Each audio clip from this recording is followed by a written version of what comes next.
Kitty cat, you have a nefarious look on your face. Please do not turn off my computer. Pretty please do not turn off the computer. Ow. Oh. Right, something's missing here. It's...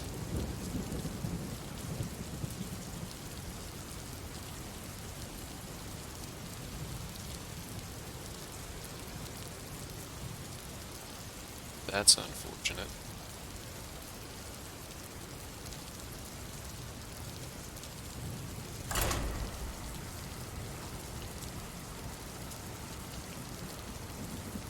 Suppose it is what it is, as they say.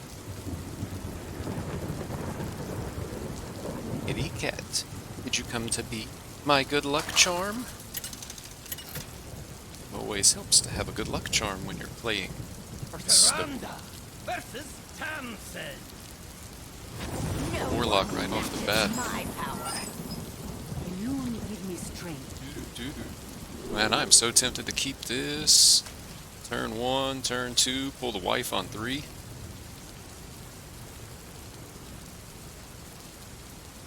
For a 1-drop to be able to play that with this. Going for it. Kitty cat.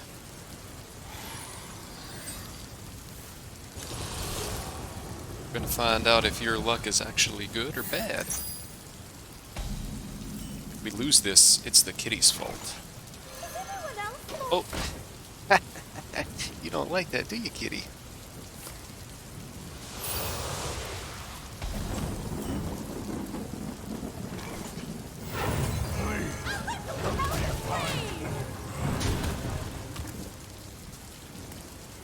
So we're just going to try to put a lot of pressure on him and hope that he doesn't hit the correct series of draws to be able to blow us out. No 1-drop to go along with this, but pulling the wife is still really strong here. Oh, well. Unfortunately, it's not a 1-drop that can attack the following turn, but it is something that we can put on the board. This is a Soul Rend turn for him. It only removes 2 minions. Still only have 3 attack on the board, but it's something.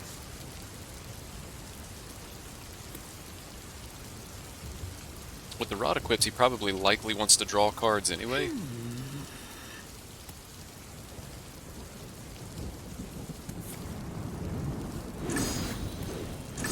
Yeah. So he just drew 2 demons, discounted them by 2. Next turn he can tap and discount them by 3. So next turn he's likely going in with the Stealer of Souls.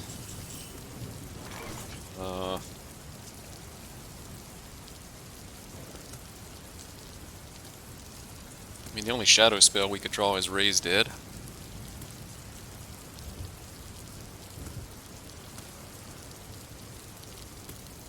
This is probably the most stats that we're going to be able to keep on the board.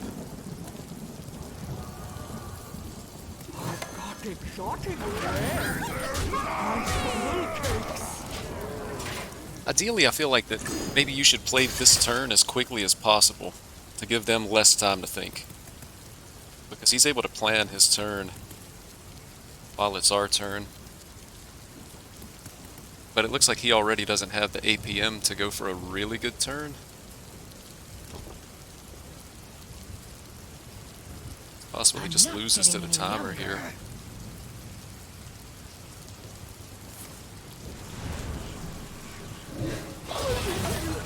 Okay.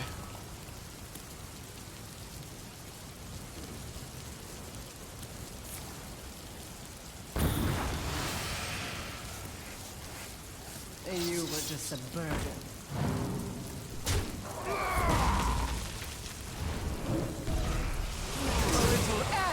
So, he was able to remove our entire board here. It's unfortunate. If we had a board, we could have gone for lethal with the 1-drop Kazakus.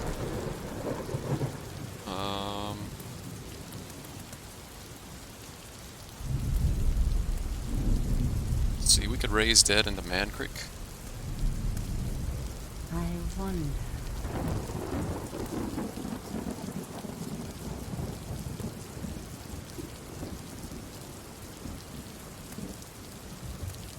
Just play this guy.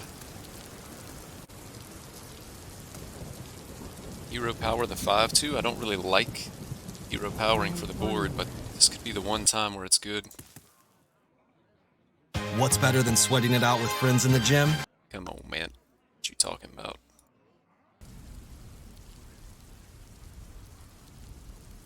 Gotta make some decisions here. What is Moon's will? Come, pray with me. Reverberations in the volume.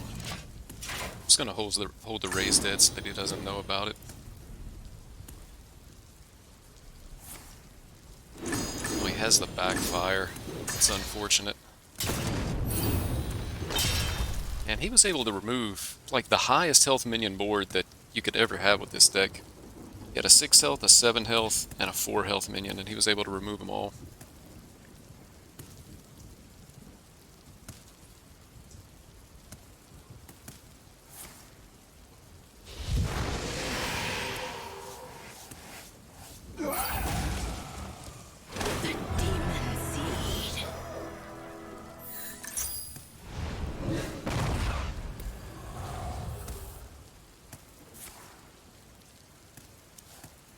Wow. Hopefully his card draw is gone, so if he does hit Stealer of Souls, he's not going to be able to draw cards to really utilize it. I must hasten.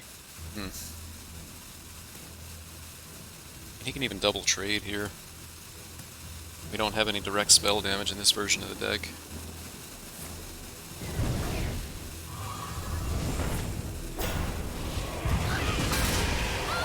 It's actually just over.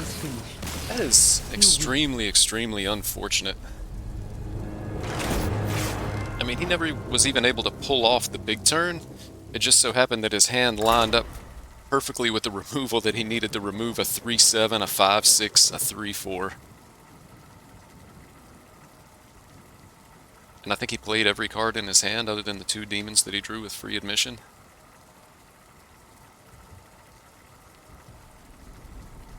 Kitty cat, your bad luck.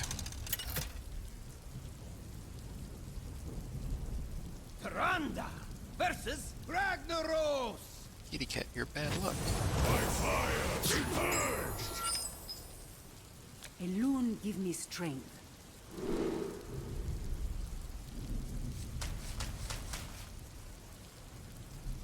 I'm not going to keep the tour guide here. It is a 1-drop, but we have better 1-drops. Like Attendant.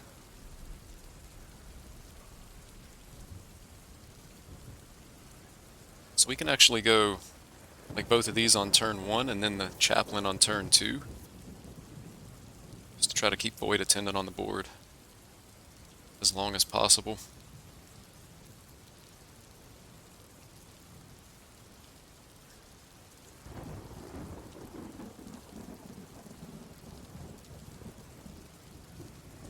It's not Quest, so that means that he's likely playing Elemental. Elemental's going to be a significantly harder matchup for us because he's going to be getting on the board himself.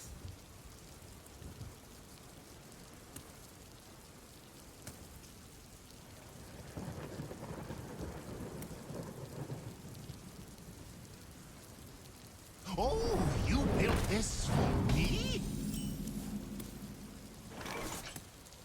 Too much. That's an upgrade. Probably.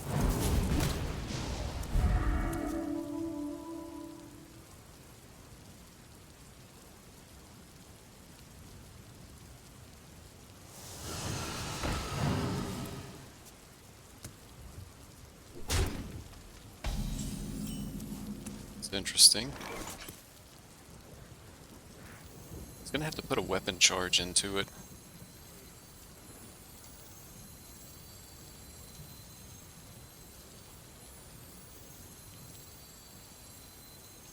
Count your blessings, mates.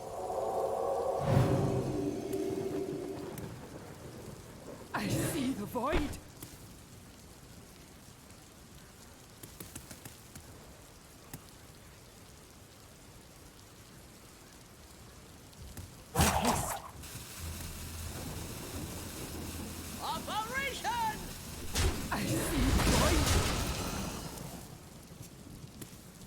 I don't like the trade, but this is a deck that we're going to have to trade against. So he can go like Whack-A-Knoll, hit, and we'll likely make this trade as well next turn. Yeah. It's going to be super hard to hold on to the board in this matchup. Super, super hard.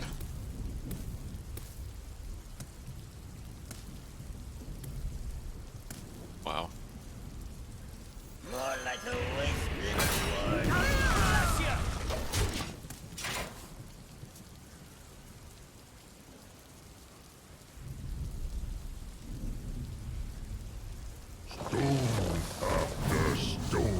Best card in the deck, and he just buffed it.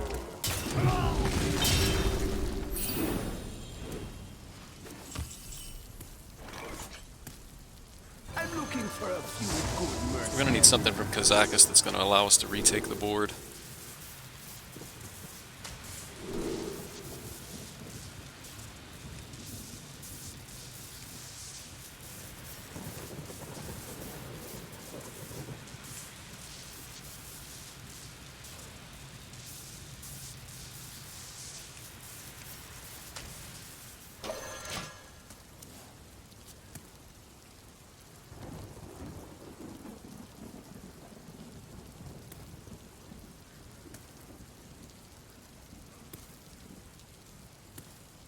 Nature waits for no one but me.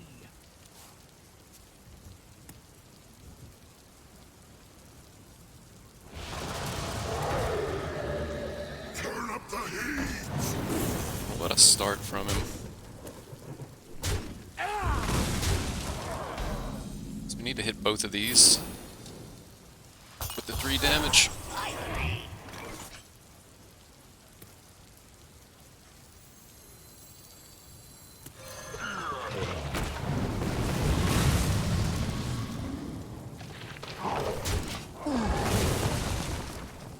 Alright.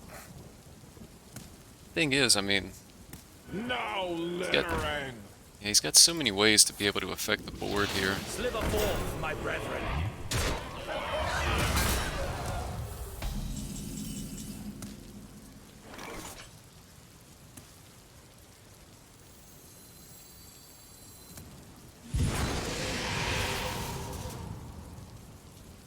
Well, we really needed the 5 drop there.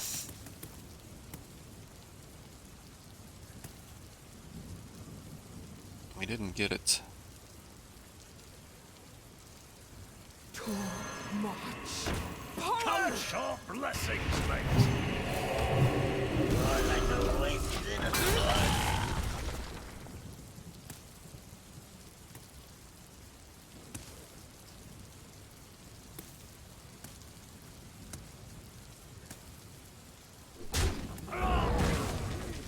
No longer a dream.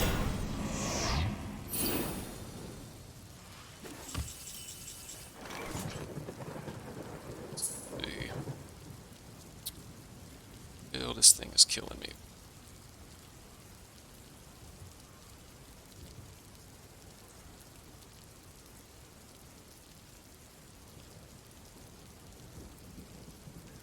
I It's wonder. more like it.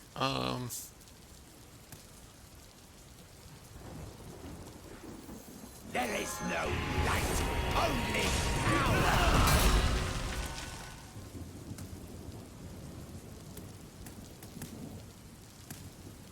Next turn could even be an Alusha turn. Maybe not. Maybe we just go as wide as we can and play the Traveling Merchant. No longer. Second lily pad. We're just never gonna win this now. Finished. You weep. It's really unfortunate.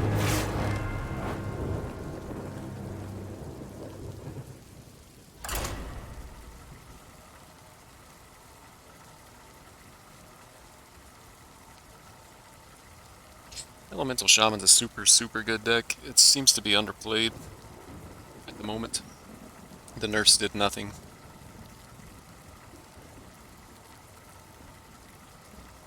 This thing is killing me. It's the...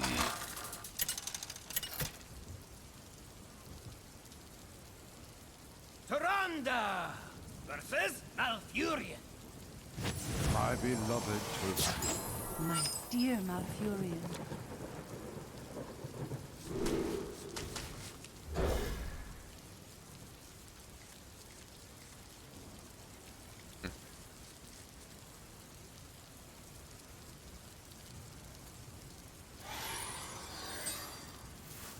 So we'll be able to go nice and wide and get a decent sized traveling merchant.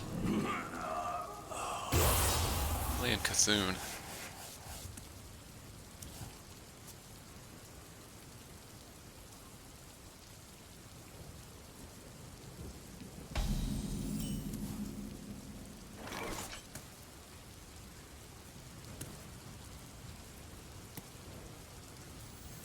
Anyone else lost? Is anyone else Hey, get in there, freshman.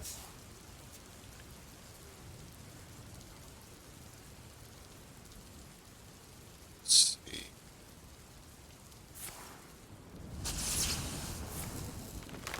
Overgrowth on turn 2. That seems pretty strong, I think.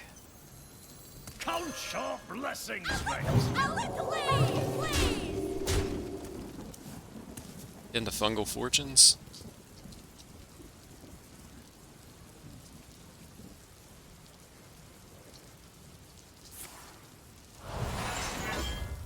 Okay, into Hero Power. Not as bad.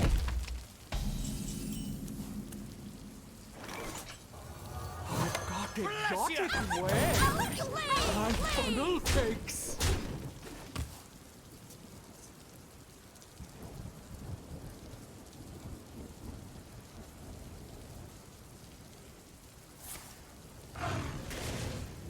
I taste. It's a good draw for him.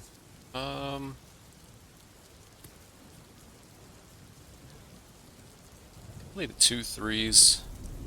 This is the same amount of attack, and we get an extra minion on the board. Bless ya.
That's an upgrade. Probably. Bless ya. Please!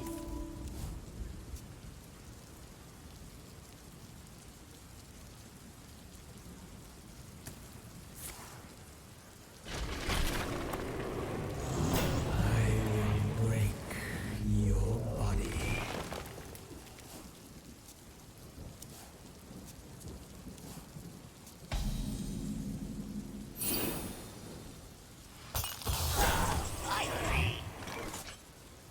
So that helps. It's going to help us keep That's a an board upgrade. presence here. Probably. So we go Bless bump, ya. bump, Operation. Hero Power, draw a card, more damage.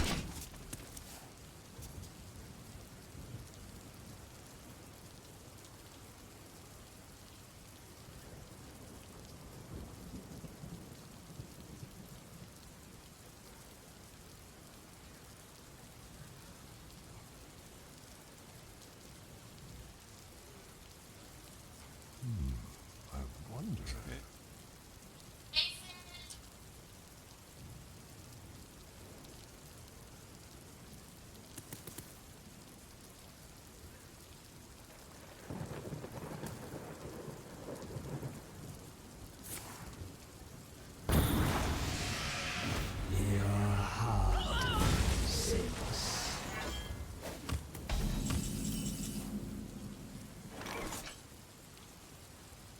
a really good top deck. Too much power!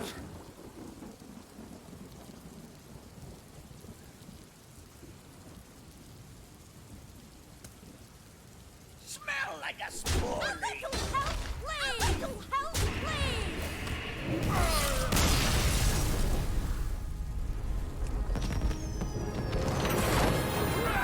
please! Game was a little bit scary when you had Lightning Bloom Overgrowth on 2. He was also hitting the relevant Cthulhu cards. In the end, it didn't matter.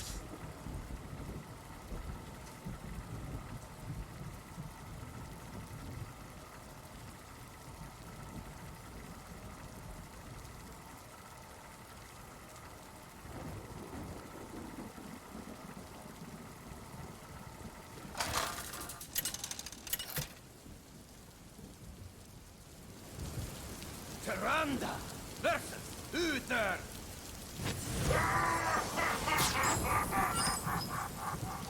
Alone give me strength.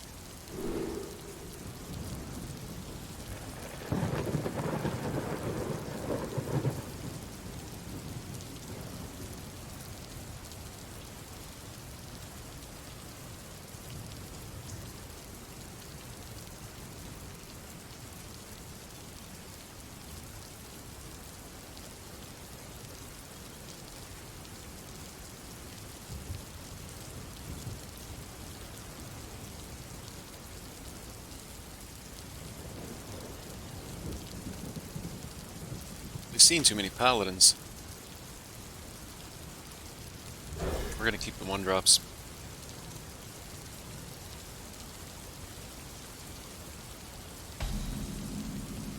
No idea what paladins play in these days. It's a lot less intimidating now that their stuff has been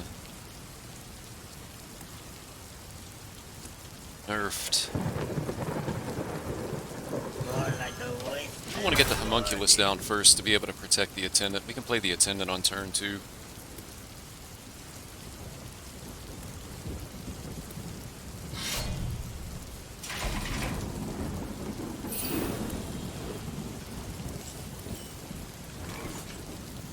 anyone else lost? Power! Next turn, buffing is likely better than Shadowed Spirit.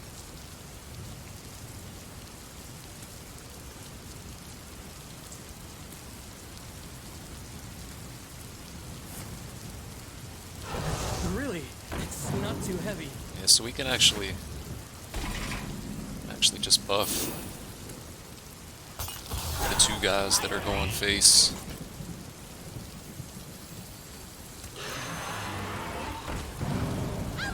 I see the void. We're definitely ignoring the board. It's going to be the only way that we can win here. He still doesn't have a rusher until next turn.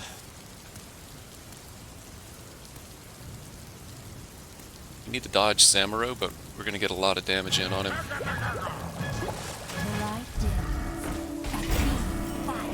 That's unfortunate.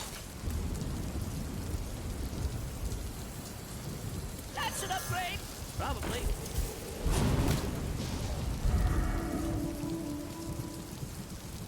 So we're going to go A little help, please! Smell like a sporely. base, base. This guy. Hopefully no Samuro here. Samuro actually just blows us out of the game and we concede immediately.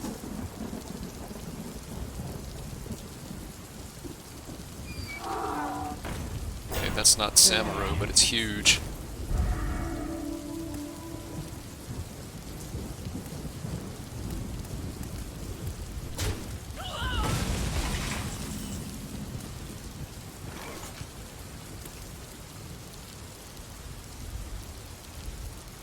So we can hit and get the Wriggling Horror back.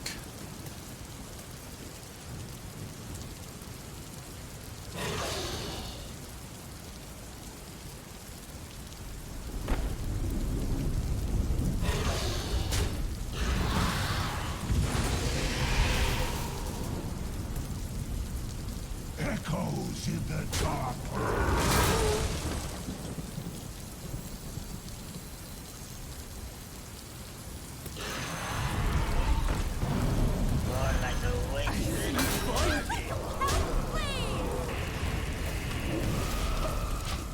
He's just dead to hero power over the next 2 turns. He has to fight for the board. No healing in the deck.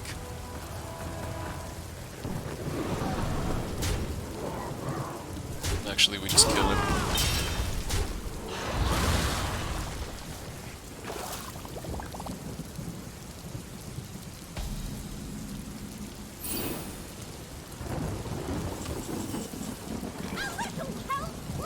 Looks like our opponent was on the I hope he disconnects plan. Unfortunate. I've been on that plan before, though.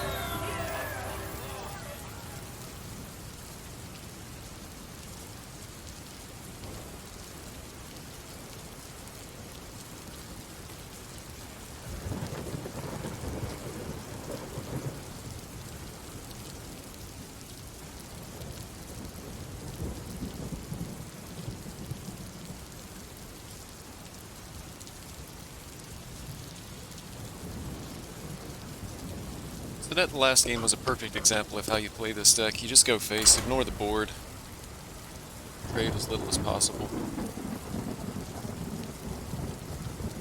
It's amazing how quickly the damage adds up when you have an attendant, and if you can get one to stick for a couple of turns, it's really hard.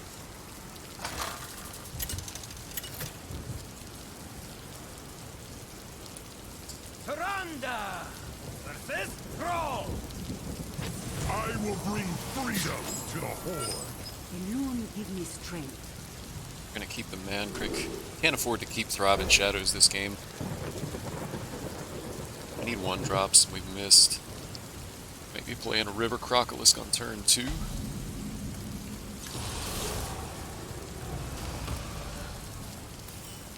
Wow, super unfortunate. So many 1-drops in the deck and we missed. 10 1-drops. We didn't get a single one.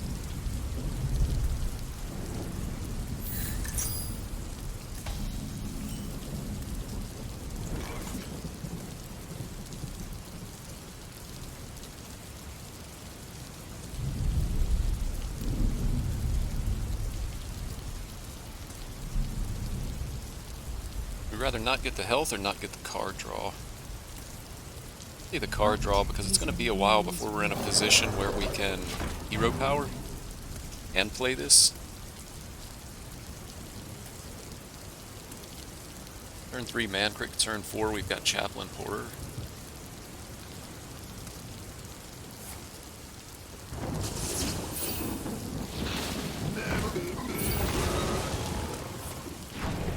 It's already completed step 1 of the quest. People are definitely better at playing this deck than they were the first week.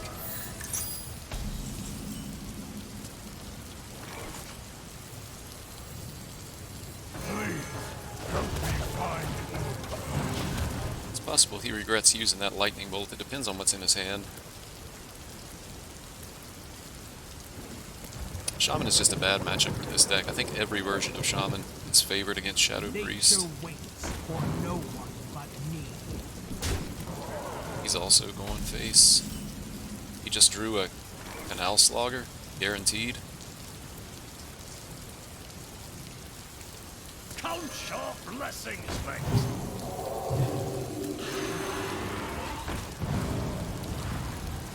Bring me their dust!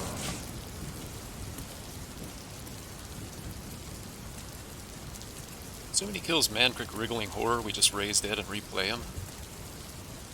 Now, littering! And a value trade.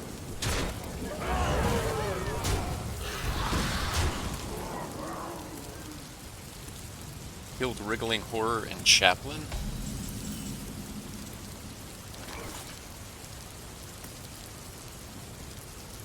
So use this to kill the 6/1.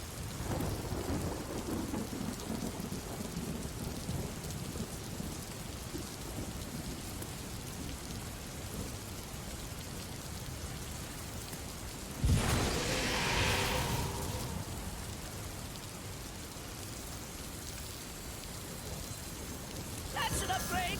Probably. Count your blessings, mates.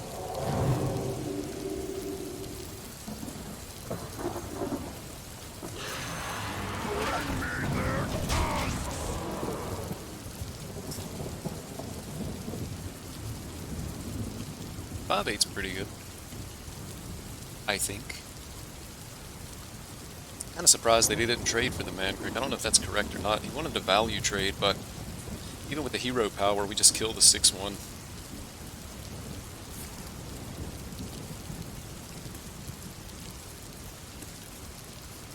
Perpetual Flame, not super great here, because we have 2 minions with more than 3 health.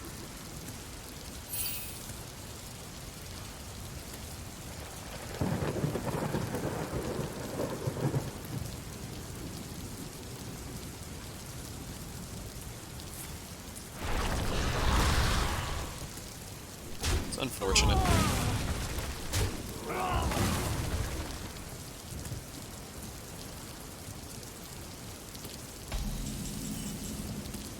The attendant. Wow, there's the attendant.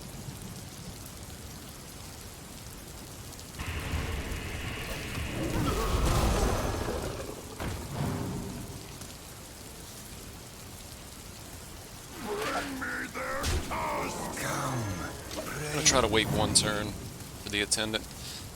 Thrive in the Shadows will be able to pull Wife, so we could go like attendant into Wife for the extra damage. He draws second Slogger. And that's so good for him. It's so unfortunate for us. If he doesn't hit that, it feels like we're in the driver's seat. Now it just feels sad. Now we're just a little bit sad. Praise the twilight.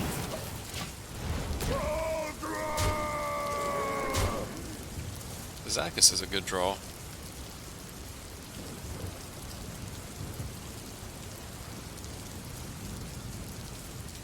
This turn, maybe we play Kazakis for the 1-drop and try to get the 1/1 buff on 3 minions plus the Void Attendant.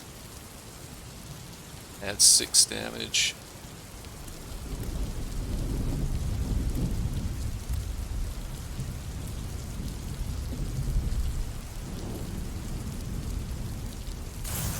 Lightning strikes twice. It doesn't have Rush. We need these minions to stick. Like, really, really. All of his healing is gone. Thought Totem was going to save him a lot here. I'm looking for a few good mercenaries.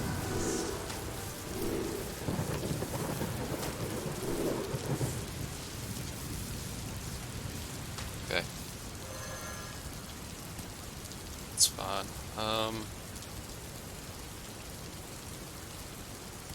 Be able to kill his 4/8 and stay wide.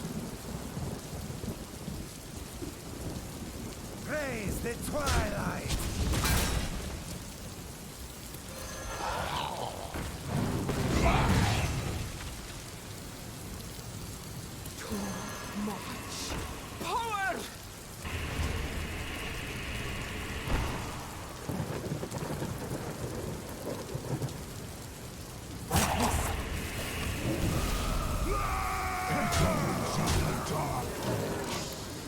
I'm gonna hold the tour guide here. We needed to get the hero power in. Tour guide is just an extra minion that dies to a perpetual flame. Never be afraid of your inner power. Which Fireheart too. Now we need him to blank on these.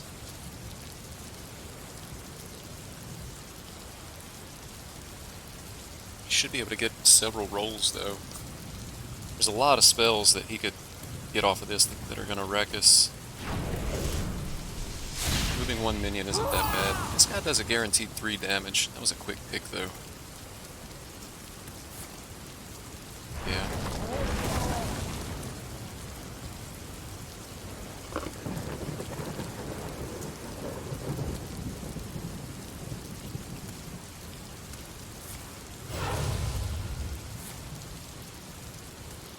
Alakir. There is little time. They always get offered Alakir, right? Anytime I've ever played that for an 8 cost, I was offered Alakir. And he picks twice. Oh no, he just got an extra spell.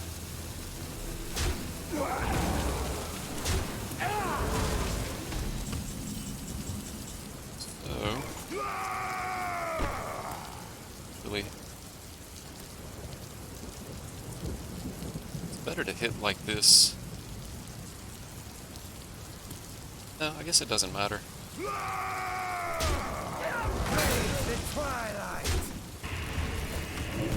Just kill him next turn.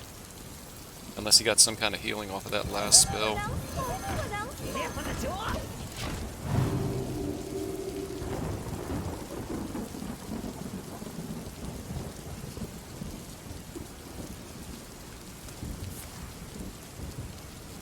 Both sloggers gone. We should be fine here. The only thing that can really hurt us is created by. We hunger for vengeance.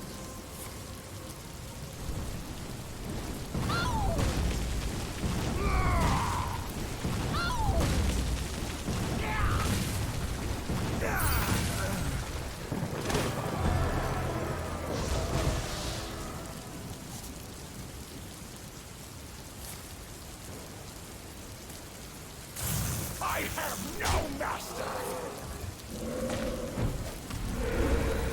So once again, our opponent is on the I hope he DCs win condition. But we got there.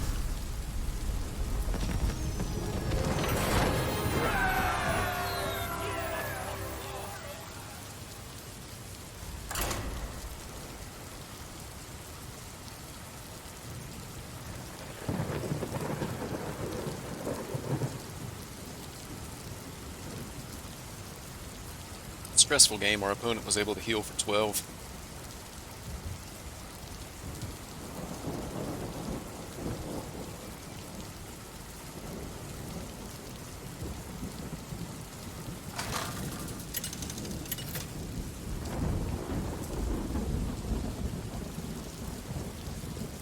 Tyrande versus Sylvanas.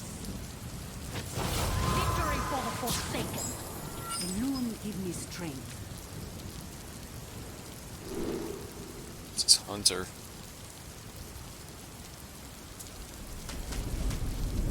This is not good enough. Just not good enough. So once again, we're going to have Mancrick turn 2 into Wife turn 3.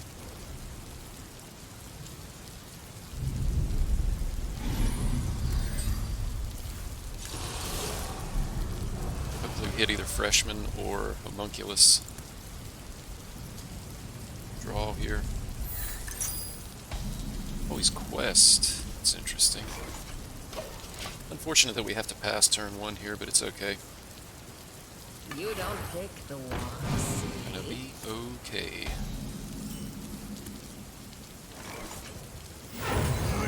Still hoping for a 1-drop to come down, or to come out of our deck. We'll have 2 chances at it next turn. We're gonna pull the Wife, and hopefully hit a 1-drop to be able to play alongside it. Oh my gosh, dude. So this is immune while attacking now.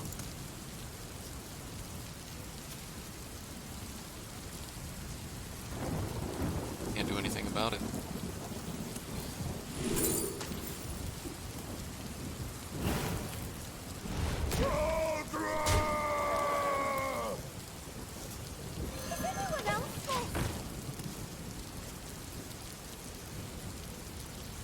It's going to be a 2/2 that's immune while attacking.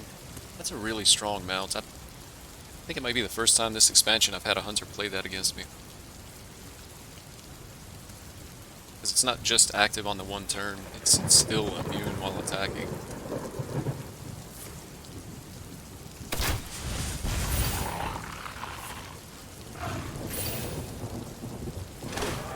We actually just lose to the Wand Maker with the mount attached to it. That's crazy. Like, we can never kill it. Yeah, we just get out of this game. We actually lost to Ramming Mount, specifically Ramming Mount. Our start wasn't great, but that was pretty irrelevant given what he had.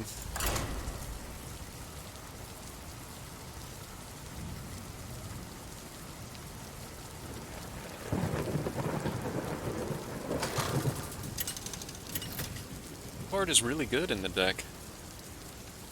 Tyrande versus Tyrande. It's definitely strong because of the persistent You effect. give me strength. The goddess is my shield. For the keep Kazakus.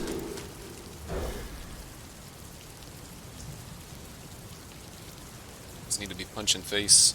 Same game plan as every other matchup. Hopefully our opponent plays Void Attendants as well.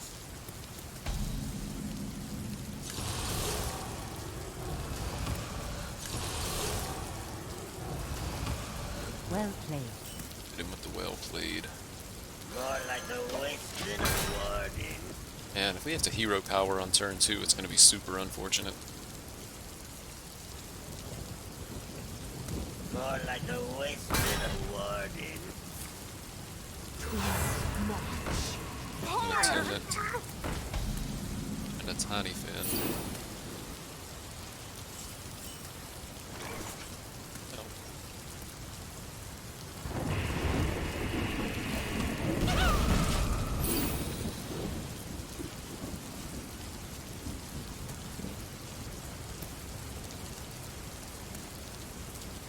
We really want to leave his attendant on the board, as long as we have more attack on the board than he has.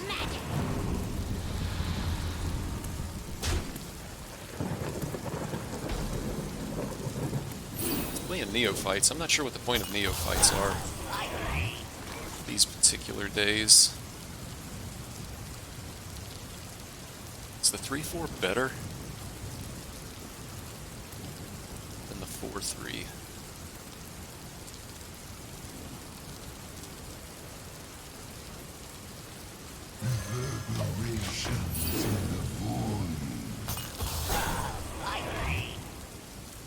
Assuming the 4/3 lives, we'll be able to buff it with Wriggling Horror, so that it can kill the 2/5. And I'm assuming he's going to have to trade the Neophyte into our Homunculus.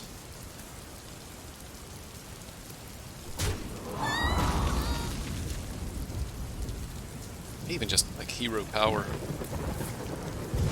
Punch pass. Neophyte comes back out.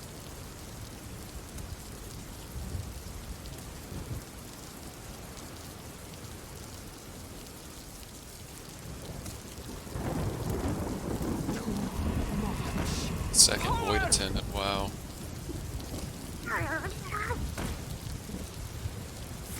That is a lot of damage coming down right on our face here. This is really, really bad for us.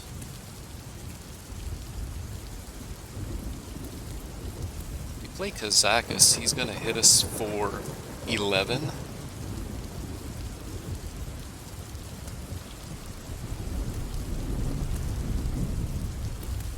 It's just too much damage to take. I believe his version is also going to be playing the Void Shards.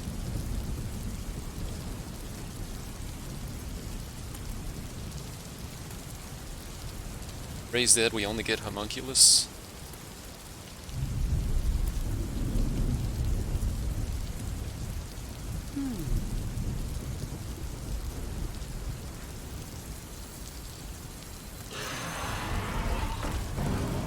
Echoes in the dark.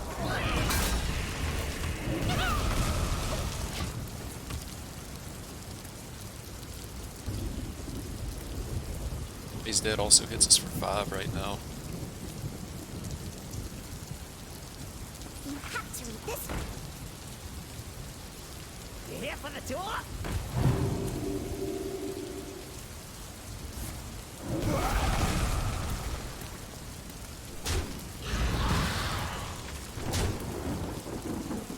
To the library.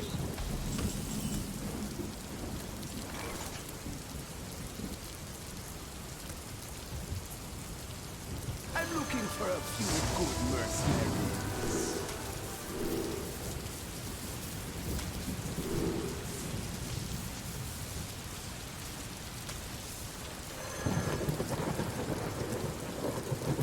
Can we play a Void Attendant here and get away with it? I mean, he's already hitting us for 8. 13. There's no way we can play our own Void Attendant. It's just too much damage.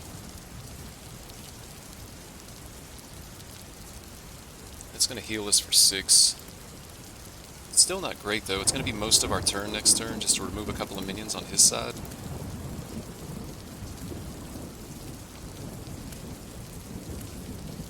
Muzzle their magic.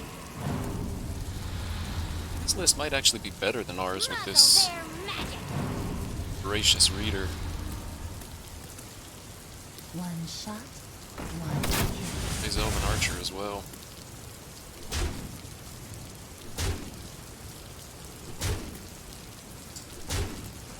It's close to just being dead here. Can't play attendance. You will obey.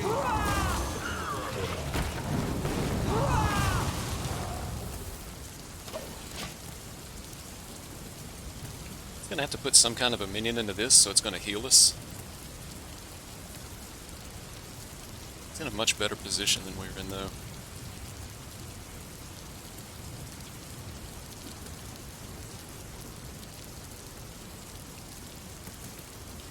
Should heal us for 5.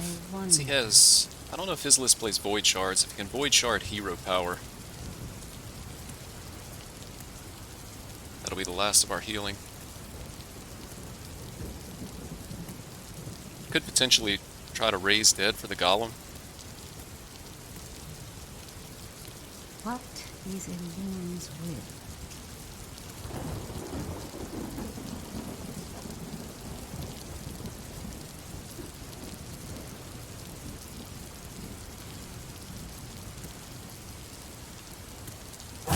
If he's dead for the Golem, might actually be our best bet of being able to win this game. Is a Class loon's will? dismissed.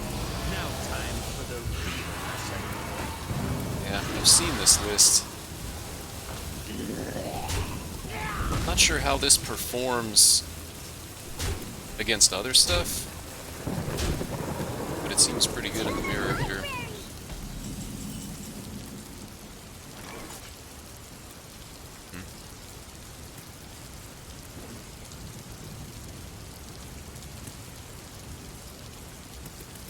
The 4/4s are just going to keep coming. I guess we need to kill this to shut down his card draw. Gonna heal to 12. What is a loon's will? Bump. Hero power this. He's gonna get more 4/4s.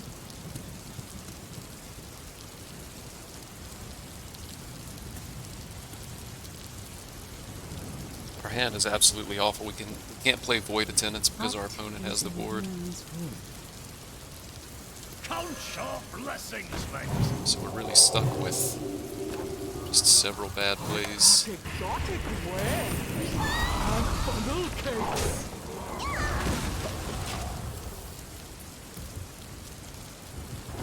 I've also like hero powered and bumped into the Grandling, but then he just continues to draw with the Reader. Now he gets a bunch of 4/4s. It was better to kill the Grandling, but no matter what we do, it just feels like a loss. I don't think we have any path to victory. It's like a 0% chance from this point. I wonder. We're on the I hope our opponent disconnects win condition at this point.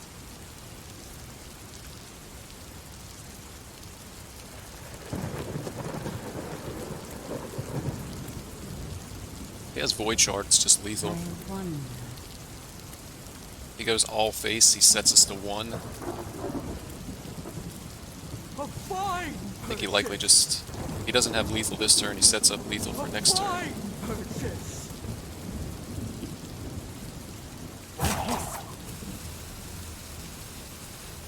I mean, realistically, he could have even played those and it's perfectly acceptable. That's an upgrade. Probably.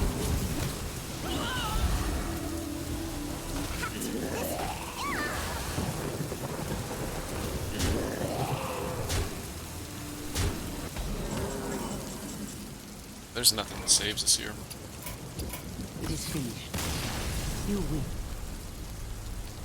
I still don't know about the version that he's playing. I've never actually played it myself. It seemed to be really good in the mirror. But I don't know how it performs against other stuff. And it looks like Hearthstone has taken the opportunity to absolutely crash, so I'm going to have to restart the client here.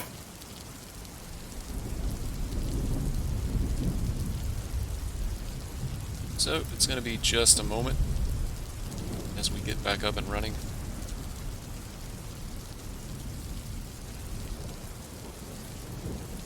Mindrender Elucia is only card I don't have any suggestions.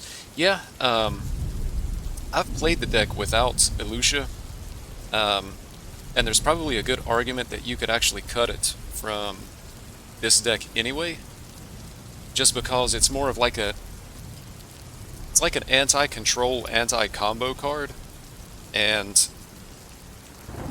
there's not a lot of that out there right now. Like, you know, previously you would Mindrender Elucia to try to not lose to OTK, DH, things like that. I find now that oftentimes the card gets stuck in my hand, and it could be better to actually cut it. So it's going to depend on what version of the list you're playing. There's several different versions of the list that are going around right now.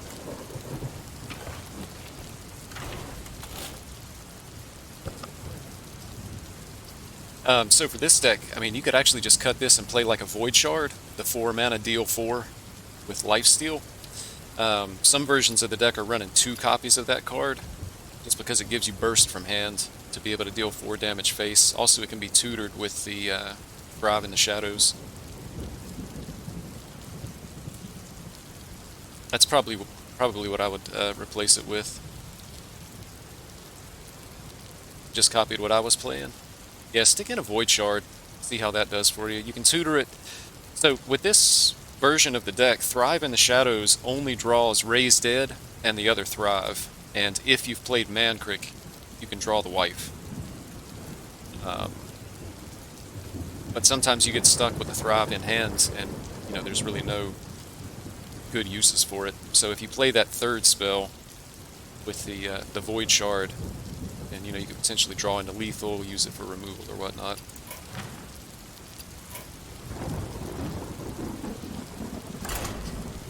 I'm gonna jump back in for another game. I might try one of the other versions of the list. There's another version that Zadalot was playing that has like, what is it, Dragon Maw Overseer, the 2/2 that gives a 2/2 buff at the end of the turn.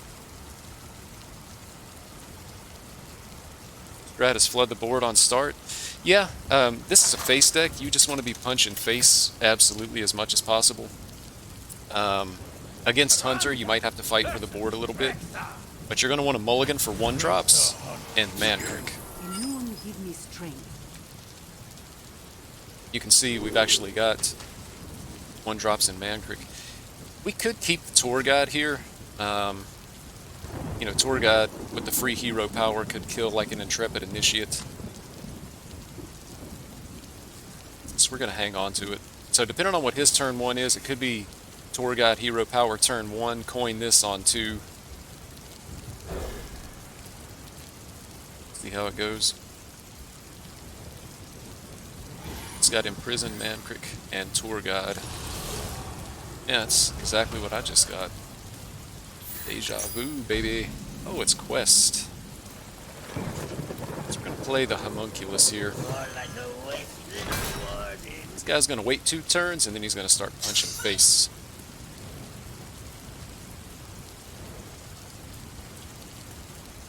Yep, just keep 1-drops, keep Mankrik. Play the biggest minion that you have in your hand. You want to try to have the most possible stats on board that you can possibly have, and then just punch him in the face. Trade as little as possible, just punch him in the face.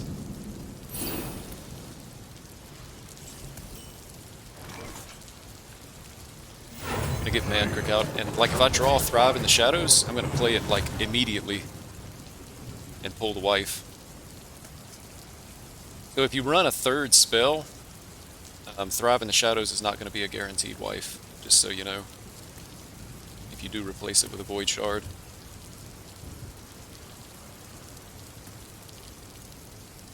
I like this deck. It's quick games. We're at exactly 50% in 8 games so far, so that's not super great, but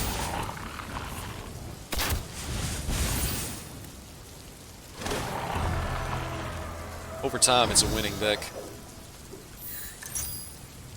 But Void Shard. Oh, yeah.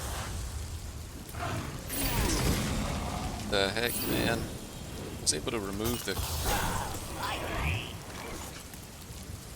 This guy. Draw a shadow spell.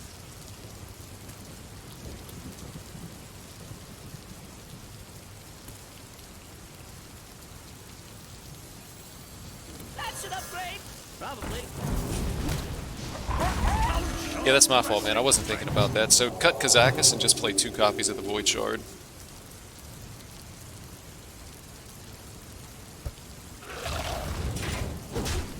It's Renlings, you say. What does he take here? If I'm him, I likely take something... either Pack Tactics or Snake Trap. Explosive doesn't do a whole lot for him. Although Explosive does advance his quest. Freezing Trap doesn't do a whole lot.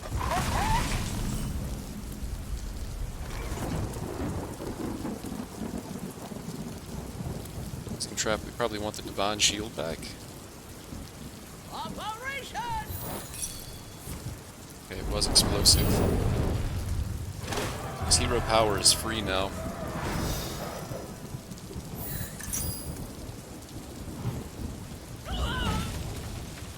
So...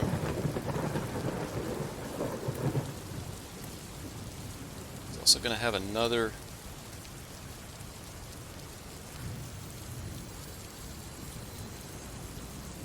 Come, pray with me. He's dead. It's unfortunate.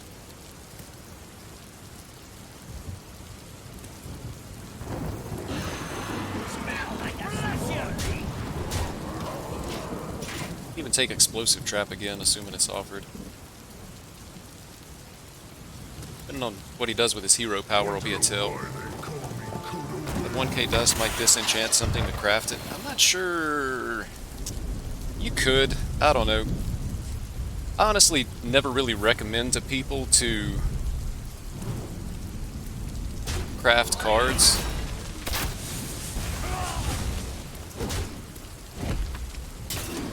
That was a sick draw for him.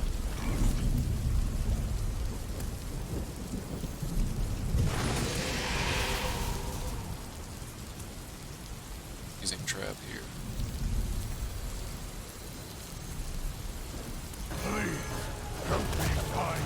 Also be Explosive Trap again. I should have tested for Explosive before I played the Man Crick. It is. So I put 2 damage on the Man Crick like a big old dummy fish.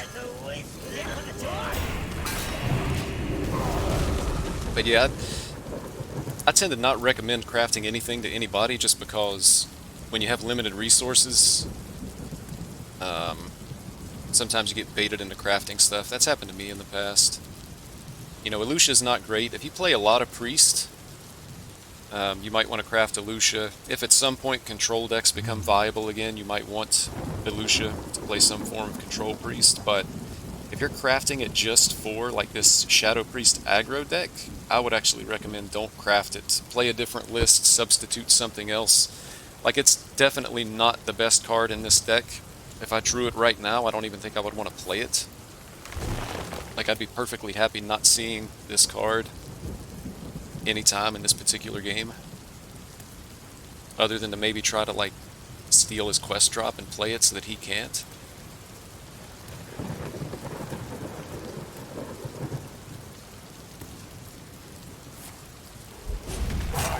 Quickly.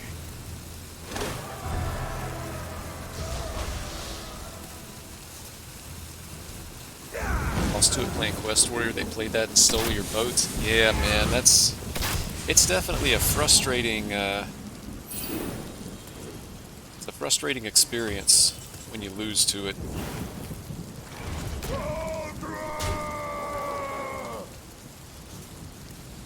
Ooh. Come, pray with me.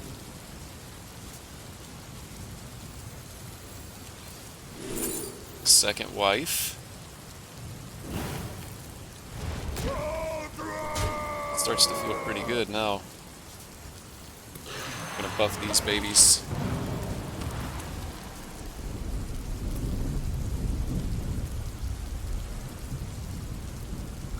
Yeah, Lucius frustrating. I never really played a whole lot of OTK but people with a Lucia and then play Il'gynoth and your win condition is gone. It's a frustrating card.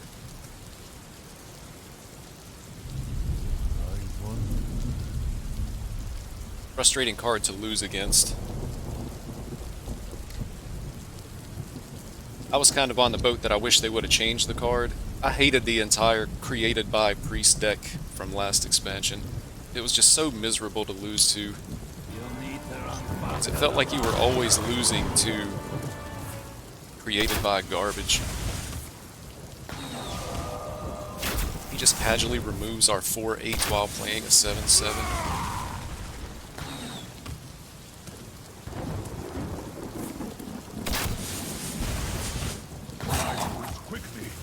He removed 2 4-8s and a 2-1.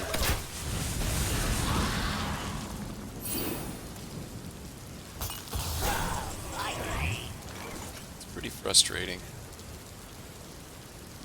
Not gonna lie.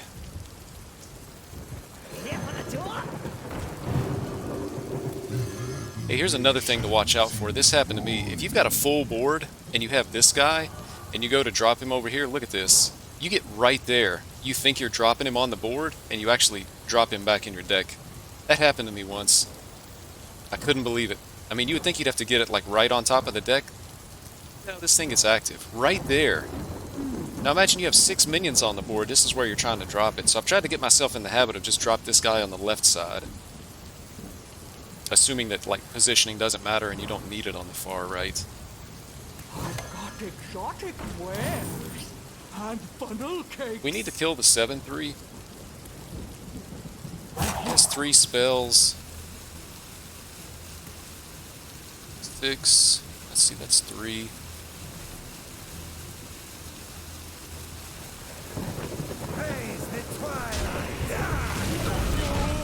I'm gonna kill the 7-3 just to try to head off. I think the only way that we can lose this now is if we die because he clears this and hits us for 7 and hero powers our face and all this other kind of stuff. You always drop it on the board when you mean to trade? Yeah, I've never done that. But I traded it when I meant to drop it, and it was going to be huge because I had 6 minions on the board. You won the game? Yeah, I won the game that the crazy stuff happened to me too. But, I mean, there's a lot of games that are so close it can make a big difference.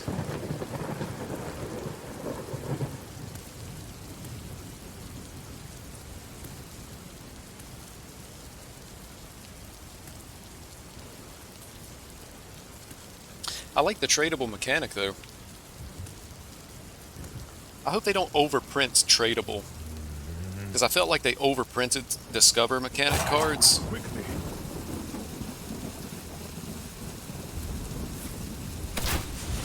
Oh, he's removing the 6-7.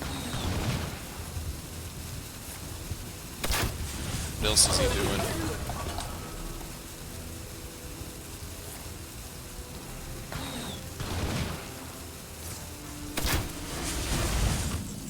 Possibly setting up lethal. Straightforward turn for us here.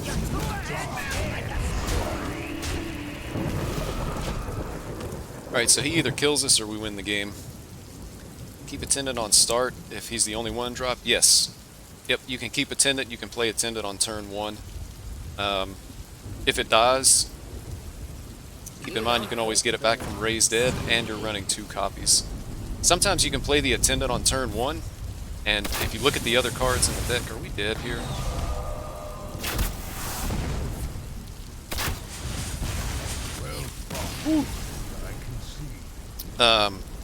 Like you have Kultir and Chaplain, potentially on turn 2, that you can increase its health so that it survives a little bit longer. Also, this version of the deck runs Guardian Og Merchant, so you can give it Divine Shield so that it survives longer. Yep. Did Attendant. Gave him Divine Shield. Yeah, and the longer the Attendant stays on the board, you know, the more the damage adds up. In fact, it's amazing how quickly that damage adds up. If it's not in your starting hand, you want to try to play it on the turn when you're going to have the most minions on the board to be able to take advantage of the text.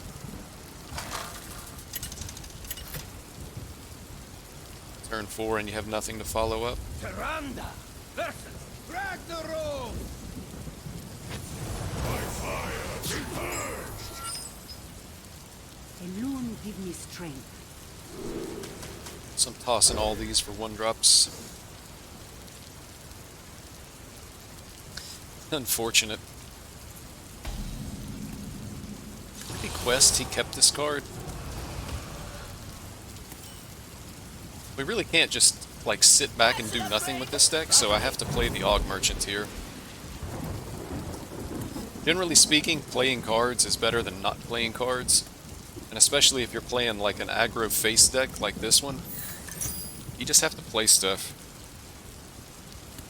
I mean, sometimes you might have to play Chaplain without being able to buff a minion's health. You might have to play it on an empty board. Same thing with the mana feeder. Sometimes you might just have to play it because having that body on the board can be valuable.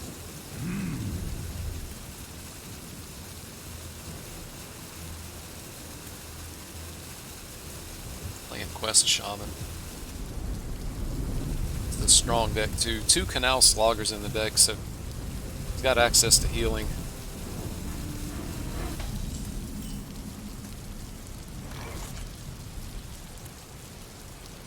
On a Shadow Spell doesn't really do anything here other than thin our deck. There's no difference between 2 and 3. So I think it's actually better to thin our deck here. Operation!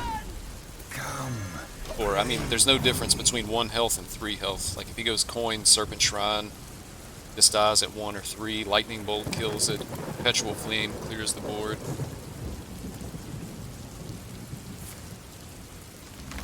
Feels like our strongest play is to just draw a card, thin the deck. Storm is in me.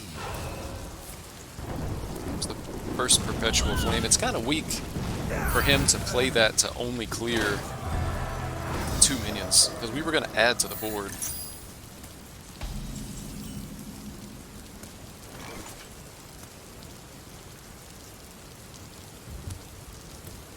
Let's see. We want the Homunculus down. It takes 2 turns to hatch.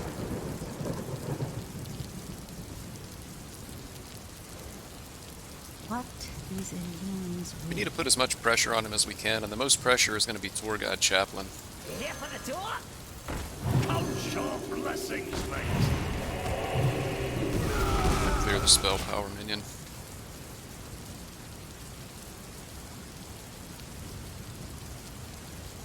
Next turn we potentially raise dead just because we need to spend mana. So we would get back Og Merchant and Scepter. Second Perpetual Flame. Apparently our opponent is good at drawing Perpetual Flame. There's an attendant.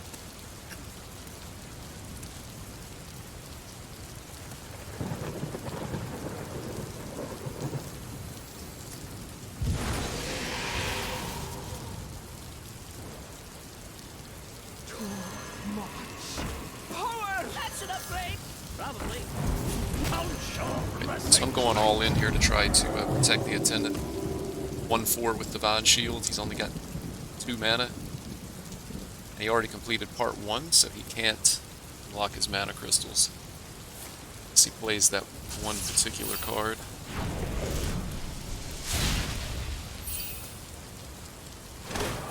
Man, he's completing the quest super fast here.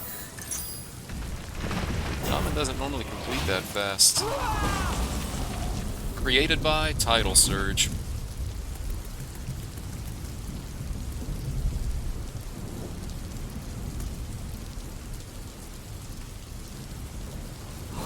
Exotic wares and funnel cakes. 2 for 2. Gonna watch you while I feed, baby. Nice.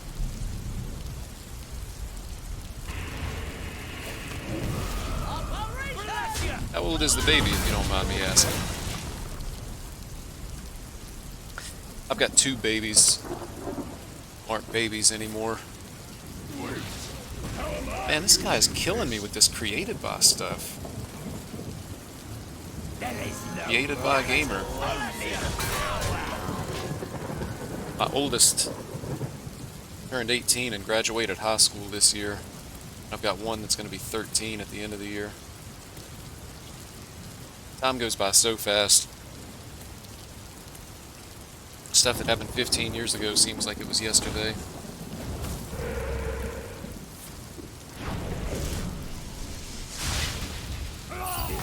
And the 7/7 comes down next turn.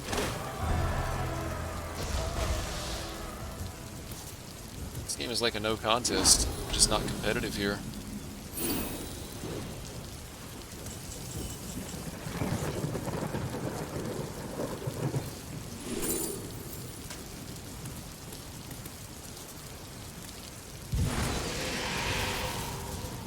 No attendant. Second Thrive does nothing. Count your blessings, mate. Drown in shadow.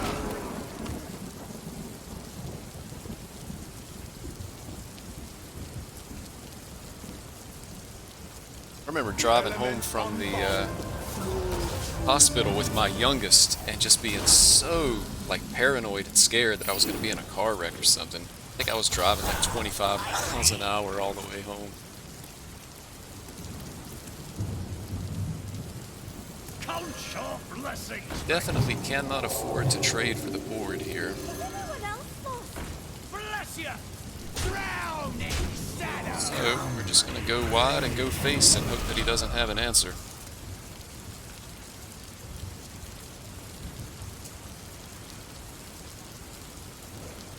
You don't pick the ones.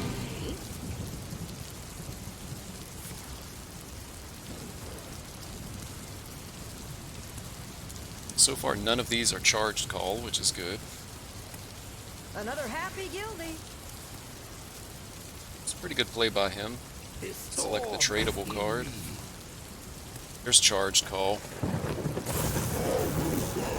Beneath the shadow of my wings. More bones to gnaw on.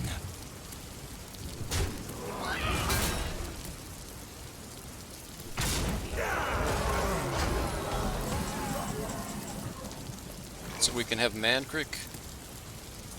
Wow. Top deck lethal.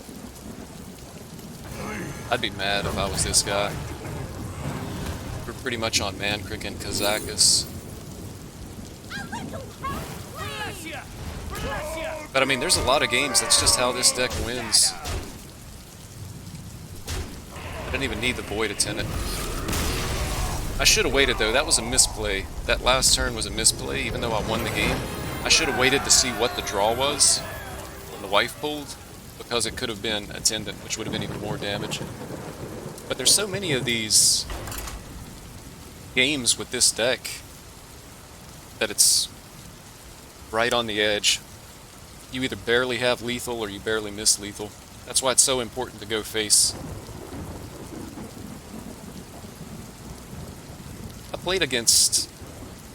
I was Elemental Shaman and I played against a Shadow Priest, I think day before yesterday. I didn't play at all yesterday. And he was using like hero powers to trade for the board. I think he used a Void Shard to trade for the board. I will prove myself to you. The turn that I killed him, I had 14 health, and I added up the damage that he wasted. Toss the Og Merchant here versus Demon Hunter.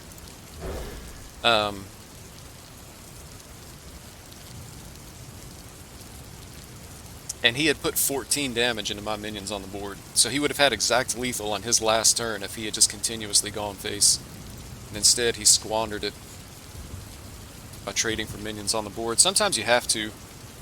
But I think when you're playing this deck, the default position is, I need to hit this guy in the face. And then depending on the situation you see, maybe you try to find a reason to trade for the board. More like the wind. But most of the time there is no good reason to trade for the board. We're especially not trading against that Death Rattle Demon Hunter. Our hand is terrible. Our hand is super terrible. This guy's playing a deck from last expansion. I wonder if he knows new cards came out. Maybe he's playing Hearthstone from under a rock. We're just gonna play cards. Really, really bad hand. And even more so than normal, you can't start trading against Death Rattle Demon Hunter because the Death Rattles just pull more stuff out of his hand.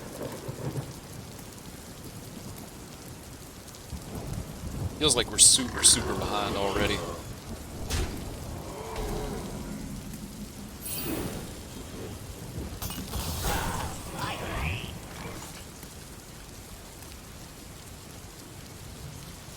So we definitely play this.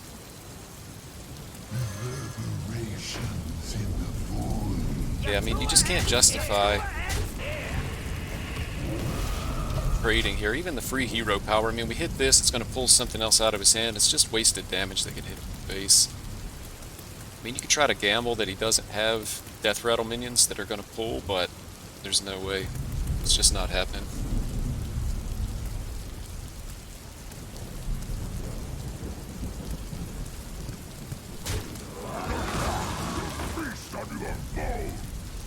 Yep.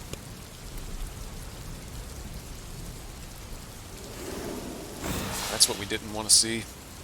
So he clears our board. I think, honestly, at this point, we actually just concede. We're never going to get the board back. Don't give me hope. Why you do this? I was ready to concede, but we drew Kazakus. I'm looking for a few good He only has 2 cards in hand. How lucky do we feel?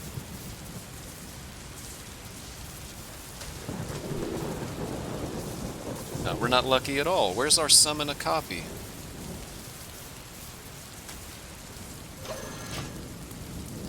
And no deal 3 to 2 minions, no summon a copy. Worst Kazakus ever.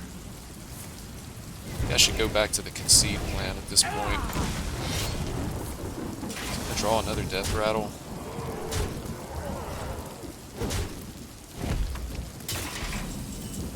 Like, even if this was 2 5/5 rushers.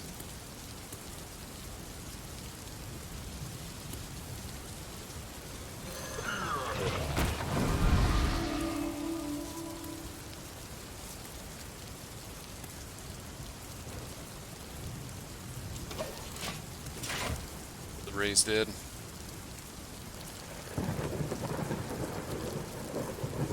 Oh, right here?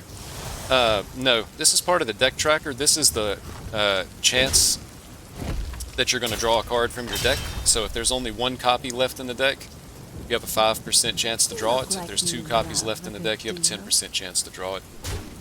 Up here at the top is the win rate, and this is just for today. We're 6 and 4, 60% on the day, but we're getting ready to be 6 and 5. I mean, we're just dead next turn.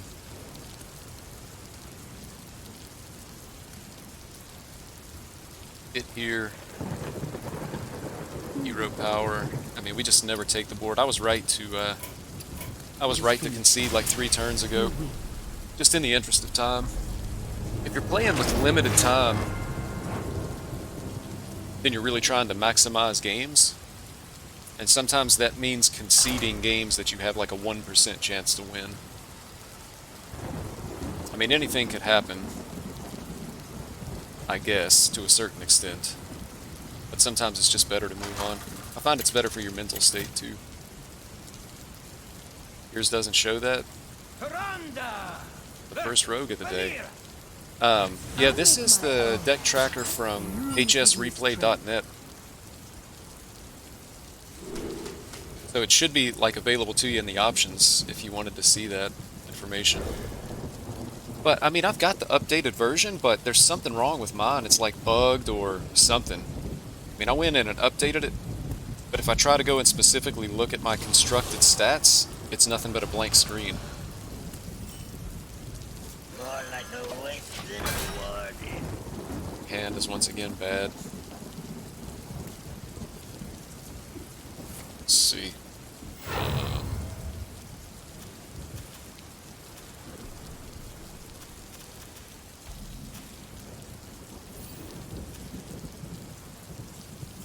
Card tooltips. It's got to be in here somewhere. Just don't know exactly where it is. I thought it was on by default.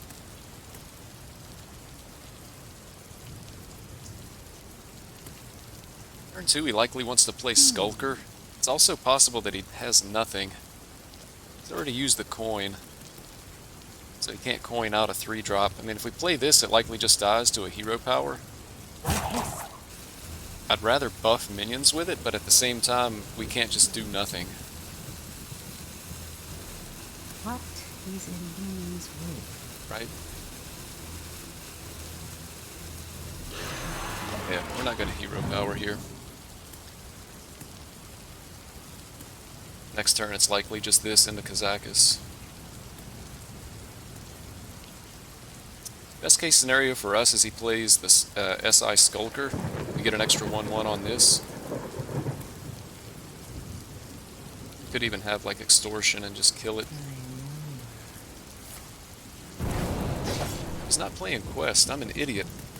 I just assumed he was Quest, and he's not even playing Quest. So this works out good for us. This deck has like a 40% win rate. Mancrick is a good draw.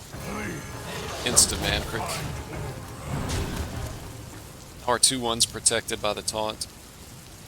Suddenly I feel a lot better about this game, especially with knowing that our opponent is playing an awful, awful deck.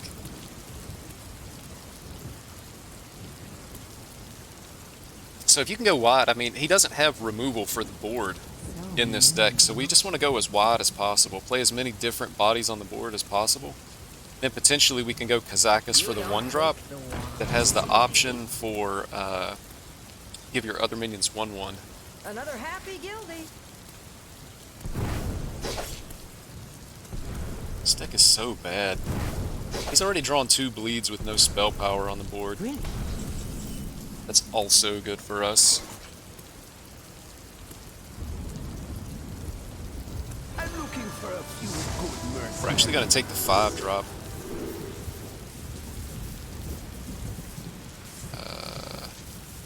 Fine shield, I guess, is fine. Give your other minions 2/2. We should still have a lot of minions on the board. It's possible he doesn't remove any minions at all.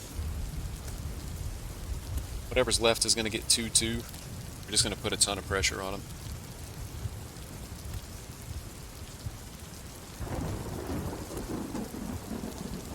You don't take the ones.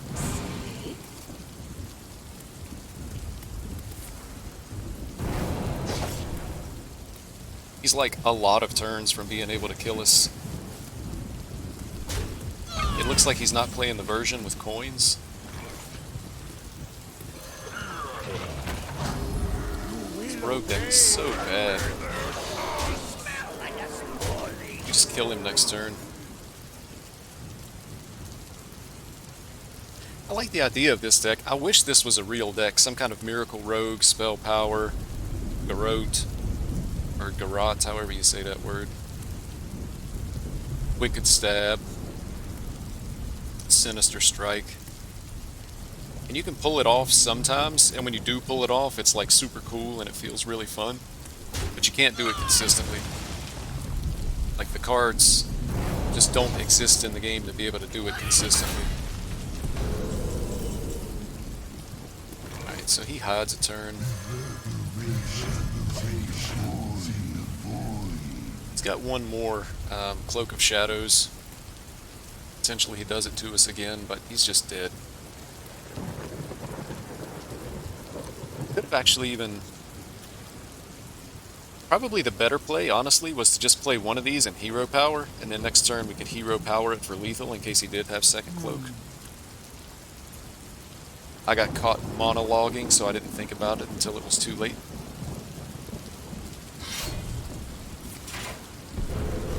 Yeah, he had the second one too. Your wit? It didn't matter, but it would have been pretty cool if we had made the correct play. I say we because I'm going to drag you down with me. We done goofed. Alright, I'm going to step away for a quick minute. I need to hit the restroom, and I think I'm going to grab a fresh cup of coffee. I'll be back 1-2 minutes, and I'm going to queue up some more of this deck. OMG, I appreciate you stopping by. I know when the streamer walks away, sometimes you just go and find somebody else to watch, so if that's the case, thank you for coming by. Appreciate you having you. Thank you for interacting in the chat, too. That's really awesome. But 1-2 minutes, and I'll be back for some more gameplay.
Alright.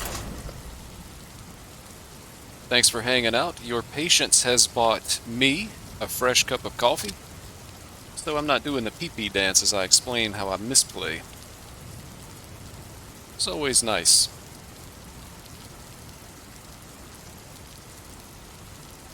Sometimes I play just a little bit too fast. Like when the turns look extremely straightforward, I tend to play a little bit too fast.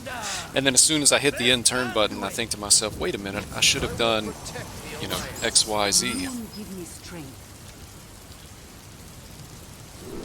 Another priest, likely the mirror match.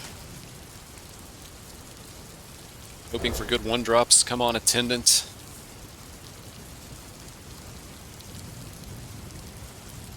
No attendant. Maybe our opponent plays an attendant for us. Yep, it is the mirror. So this is just like flipping coins. It's really about who draws cards better. And he full kept, so... yeah. Is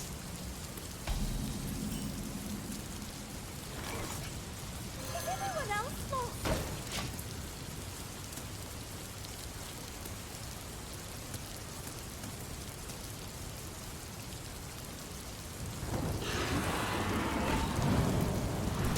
Just buffed the attendant.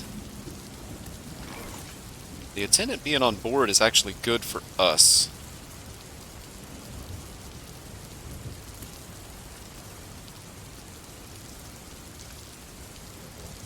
I think we want to buff and trade here. Count your blessings. The way that we're going to win this is by being wider than our opponent. Attendant being on the board is fine as long as we don't take too much damage early. Please, help me find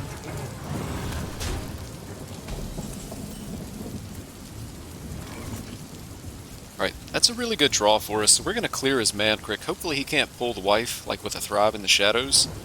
But we can go Wriggling Horror, Voltairean Chaplain, and double trade for the Mancrick, and then we'll have 4 minions on the board.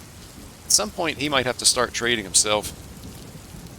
So we're still pretty healthy, and he's only going to have the Attendant on board.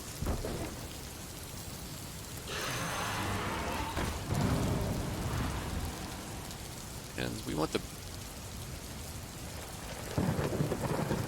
higher health minion to be the one to survive here. Sharp blessings, mate. Bless you. So he could potentially hero power this, trade for this, but if he's having to trade for board, that's really, really good for us. Muzzle their magic. He's just going all face.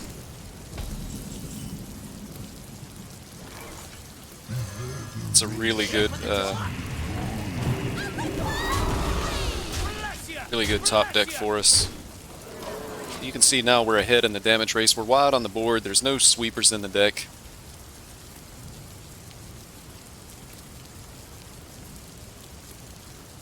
His Attendant is allowing us to do extra damage. It should be a win. Fine purchase. Oh, and he's throwing away mana too. His hand must be awful.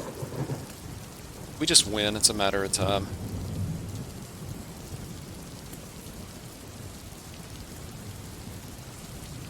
So now we're at a point where we can ignore his board and go face because we're so much wider than he is.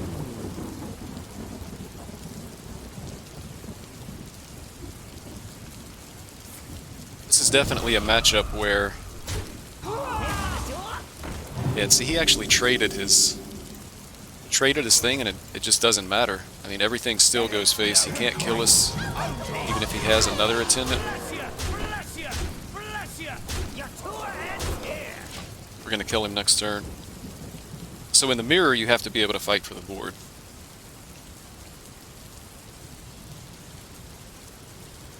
But as soon as you've won the board, everything goes face.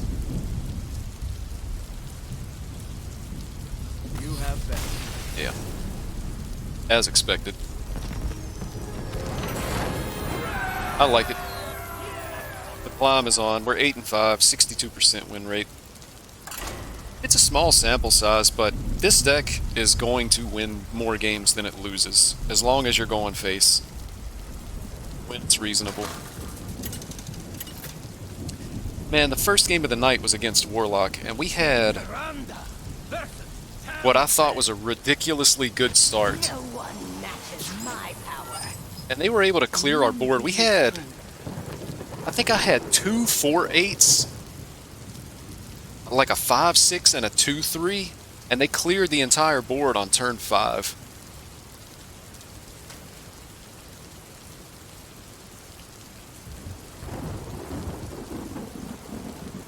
We keeping Tour Guide? I don't think so. Mortal Coil kills it. We'd rather have other stuff. I mean, it is a 1-drop, but other stuff is better.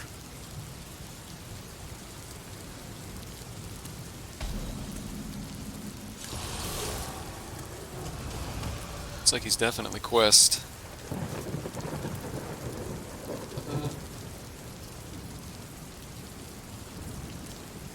He's gonna play the Quest, so we're gonna go ahead and play the Tour Guide. We saved the Hero Power. We'll go Hero Power and play the Panther to draw a card. Then options under player. Nice.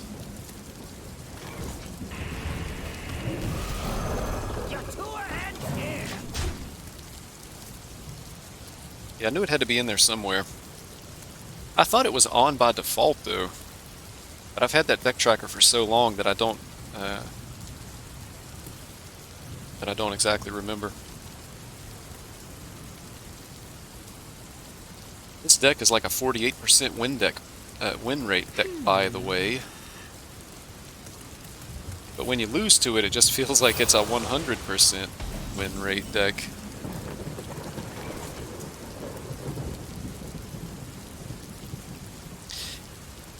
Drawing a shadow spell doesn't do us a whole lot of good, but this is our biggest minion, and it thins our deck. So, I mean, we're just going to play cards. I mean, we know that this deck runs Soul Rends, which is going to clear our entire board. but we can't play around it. 2-1 just lost to Rogue. Unfortunate. Also unfortunate. Well, if he plays Soul Rend, at least these don't die to it.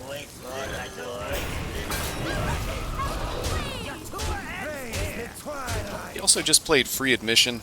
Likely that he has a 2-mana Soul Stealer in hand. So he could go off. Coin, he might be able to do it now. Potentially he can go off on turn 5 and basically set up lethal for turn 6. If he Soul Rends, he clears our board. We're going to be really hard pressed to build another board. That could have been a lot worse.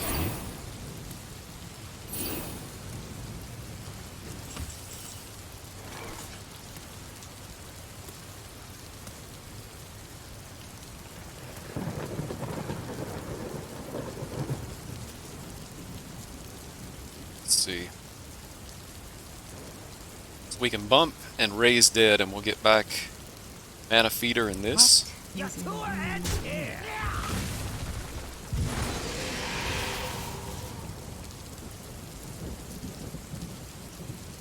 And we can hero power.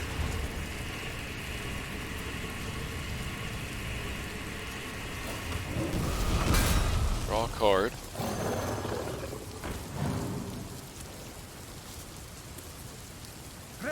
I'm going to double bump like this, and then I'm going to give Divine Shield That's an upgrade. Probably. to this guy.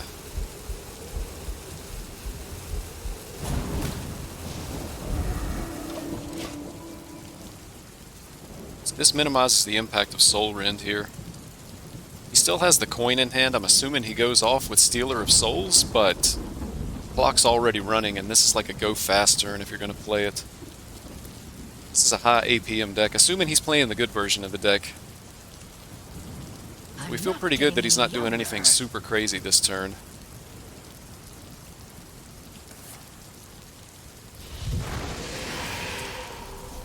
Use Tour Guide to 1 damage his taunt last game instead of shielding my guy. Yeah, that's another use for the card.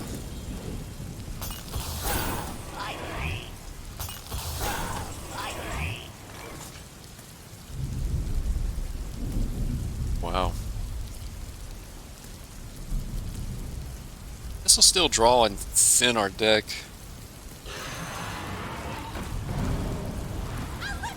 Praise the twilight.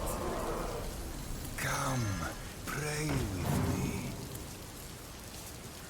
We'd really like to see Mancrick here. Here for the tour. We're going to go ahead and use this hero power because it's likely that we can't spend all of our mana next turn anyway.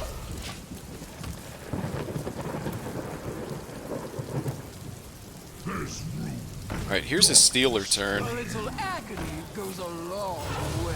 And you were just a burden. He needs to be going fast here. He needs to heal. He needs to clear minions.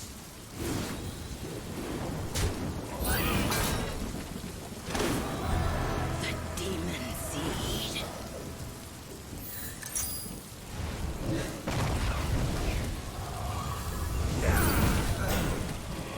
And he just drew more cards that are going to cost health. This is where this card in this deck feels busted when they do stuff like this. Some people think it's fine because it's like a 50% win rate deck. Some people think it needs to be nerfed.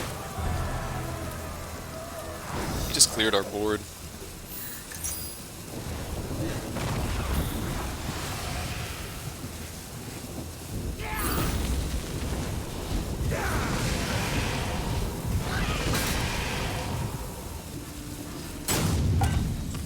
Yep, so next turn,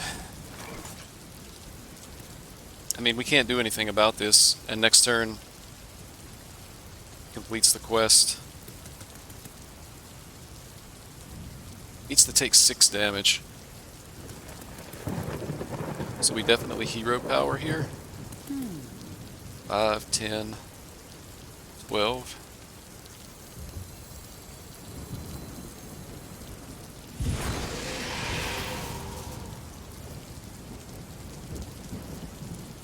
No more shadow spells in the deck.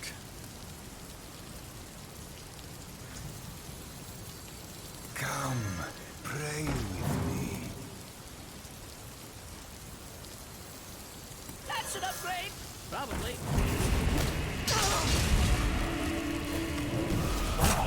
A little help, please!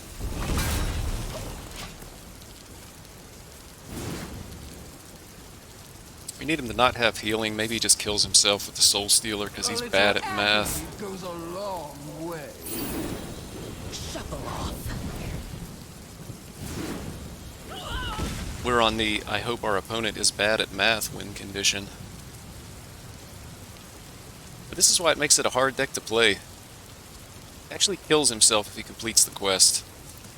Unless he has healing, but he used a lot of healing cards last turn. And he should have more, though.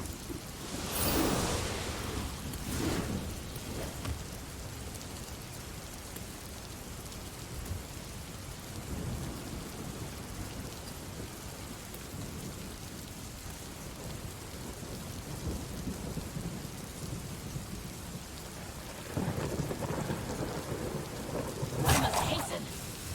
Concede. Concede. You haven't Oh, baby. of me. Ask and you shall receive. I have a hard time understanding what his hand could have been. There were only 11 cards left in the deck. Like, what is his hand that he isn't able to do something? I'm assuming that he just didn't have the healing. He had no healing left in his hand, and a lot of its cards cost health because of the Stealer of Souls. So, I mean, I guess that's why that deck is hard to play. You look at all the stats on it, it's like 48, 49% win rate. And honestly, the people that complain about that deck, 99.999% of the people that complain about that deck will never play against a player good enough to play that deck correctly. I mean, unless you're playing people that are in the top 25 Legend, they can't play the deck correctly. And you might lose to it here and there. But if you look at your stats, you probably have a winning record against Quest Warlock.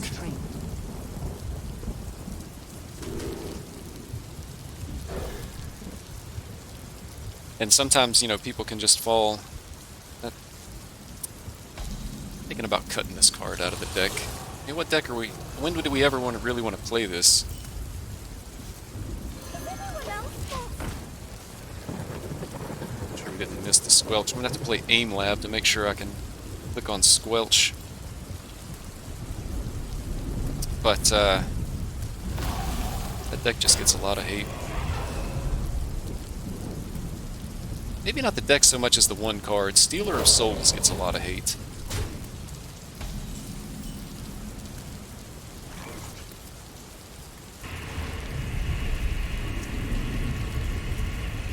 Hunter is another matchup where you likely have to fight for the board, just as if you were playing the mirror match, because he's also a face deck.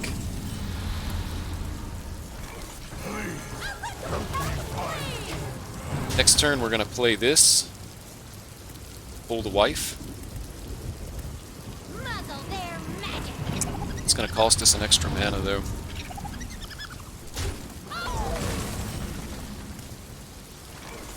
Unfortunate, we could have played this in both of the homunculus.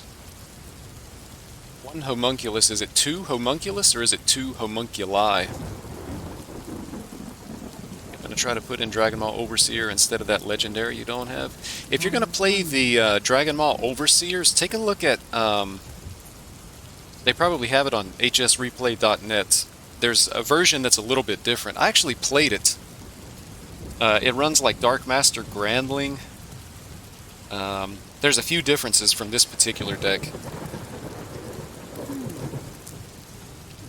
Actually, that one that I played earlier may not run the Overseer.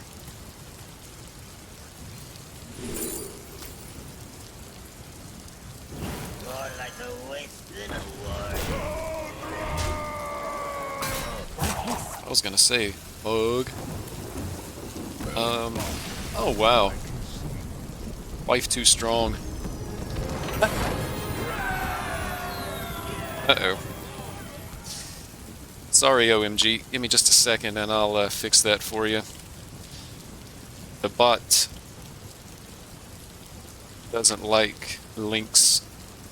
I'm assuming you were going to link something maybe on HS Replay. Give me just a second. Remember how to do this.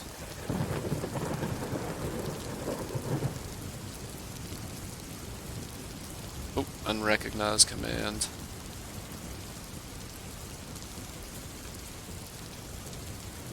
Alright. Yeah, feel free to post it. The bot is set to ban anybody that puts a link in the chat because, you know, the internet being the internet, who knows. Well, they have, see, I get these, there was one actually earlier today. A bot comes in and it puts something in the chat that says something like, hey, want to be famous, you know, and it has a link to a website where you can buy, like, assuming follow bots or something like that.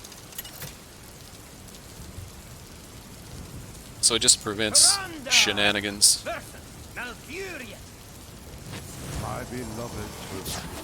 My dear Malfurion. And against a guy named Sergeant Teabag. I recognize this name. He's playing Druid. I think I recognize him from, like, the chat of another streamer. I mean, assuming it's the same guy.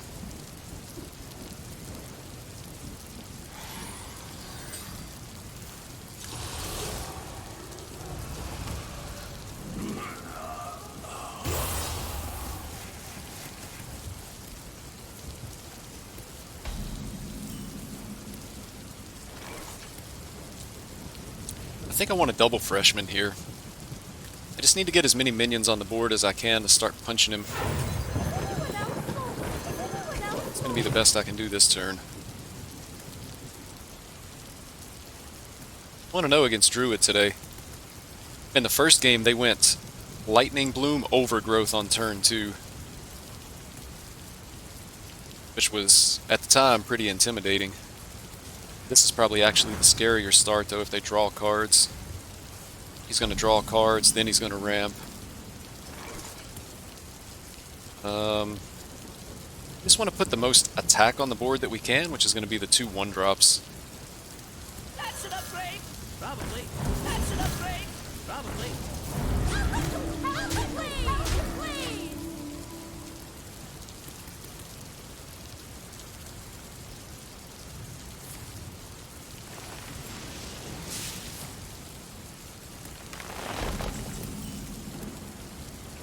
That's a good top deck for us.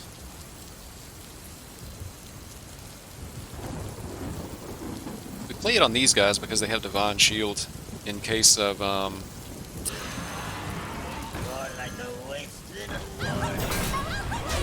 what's it called? Lunar Eclipse.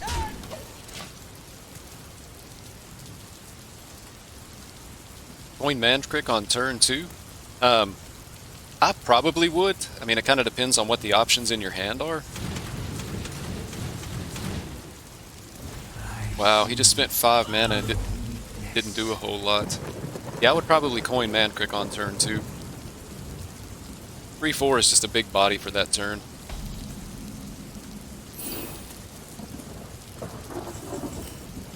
Another Wriggling Horror. Play it like this. Count your blessings, mate. Wait, are we? He potentially could have, like, guardian animals with a broomstick. Our taunt is here, which means the taunt and this would die to, like, a lake thresher. Not totally sure what's in his deck. So I think I want to Count your blessings, mate. buff the stuff that's farther away from the taunt, just in case.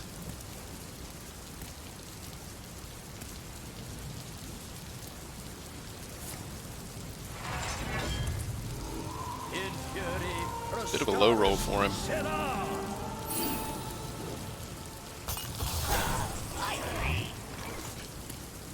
Alright, so he's just dead, right? Make room for the attendant.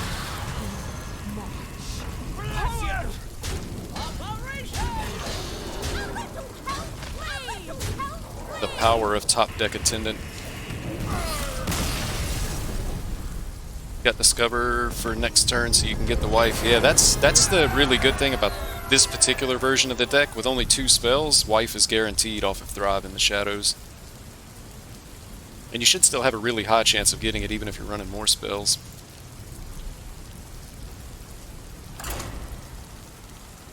Let's keep going. Climbing our way back up the ladder. I'm trying to remember exactly what I did that caused myself to dumpster so much. Earlier this week, I was at rank 5,000. Part of the reason why I got there was playing Quest Warrior. The deck is just too slow.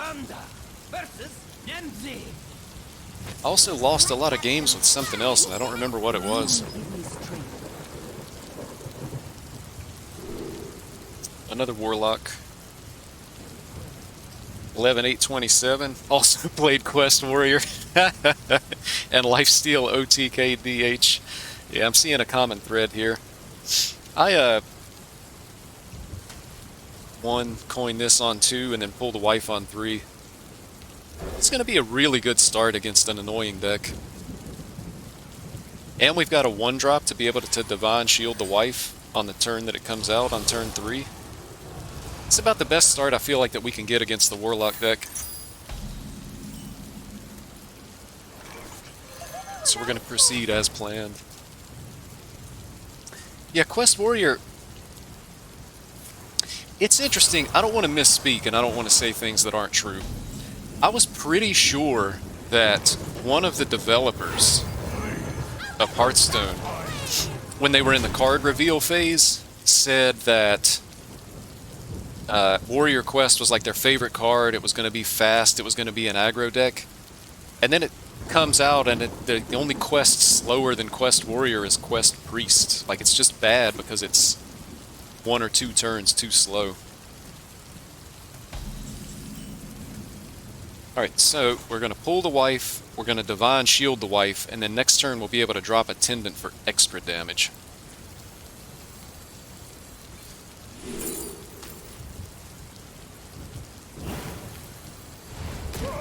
And actually, we're not going to Divine Shield the wife, we're going to put the Divine Shield on Mankrik, because if he has Soul Rend, that'll leave us the 2-3 attack minions left alive.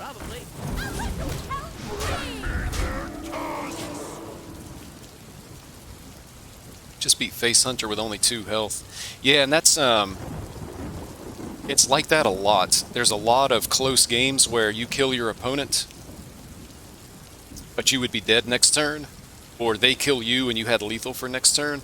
That's why it's so important, as you play the deck, to try to learn when you need to go face and when you need to trade. Oh, he's playing the aggro version. This is just a win.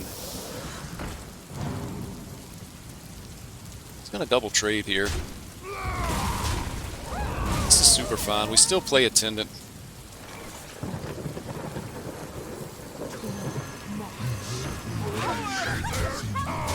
Yeah, this guy's... yeah. Instant concede when he saw the Attendant. This guy's not even playing the good version of the deck. Looks like our client crashed. Second time tonight. The crashes are getting worse. Like, are you guys seeing that? The Hearthstone client is continuously getting worse. Friend list bugs, client crashes, the disconnects. I've had, I'm going to restart the client. Sucks when the game starts and you join a loss. Yeah, I know. This baby back running. I think I've had 2 or 3 games in recent memory that every time an individual part of a quest was completed, either for me or my opponent, I would disconnect. Like, how crazy is that? Disconnect. Or disconnect every turn and just hoping that I can reconnect in time to be able to play cards. Should be an enter button like every other game you have to push before going in.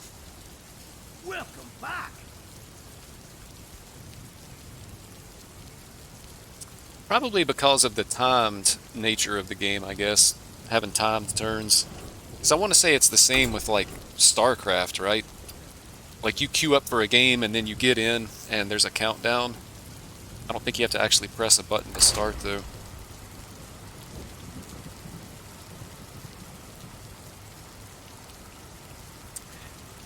OMG, I noticed you said you traded a lot, and I think that's absolutely correct. Against Hunter and against the mirror match, you are going to have to trade and fight for the board.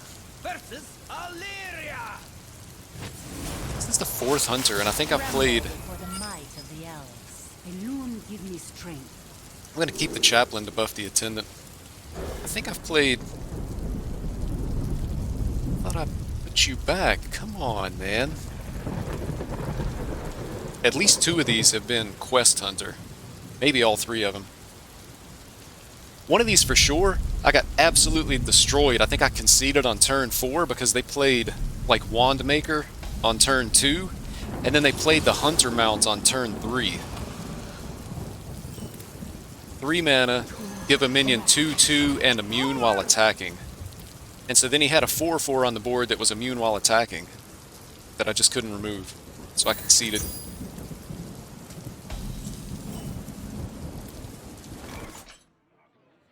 Count your blessings, my friend.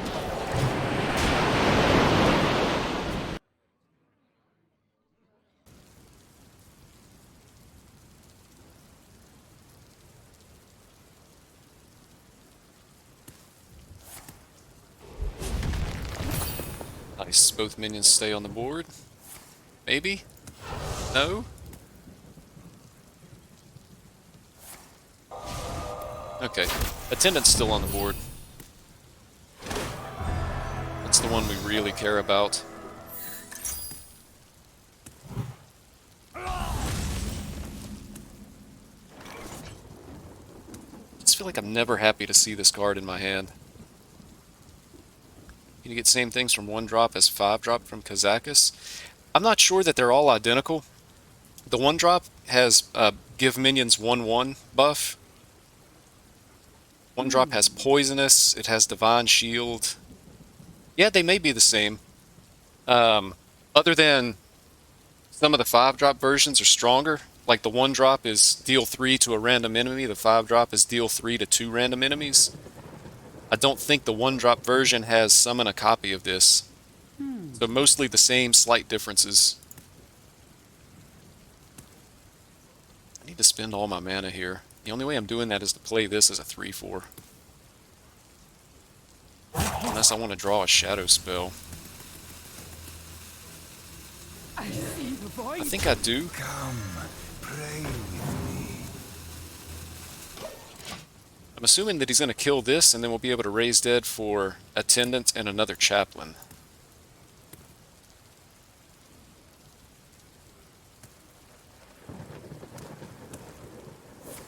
Okay, it is going to die. It's not going to die. Okay.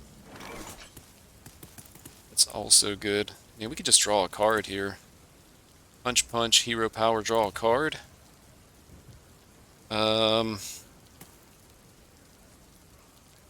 Raise Dead only brings back a Chaplain. So we could Raise Dead, Chaplain on this hero power. I think we're going to save the Raise Dead. He's going to kill this next turn even if he has to hero power it, and then we can Raise Dead to get it back. So we're going to hero power, draw a card, face, and face. Void.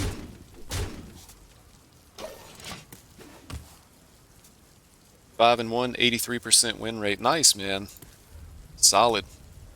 Yeah, and the other good thing that I like about this, if you're of the mindset, oh my gosh, was really strong for him.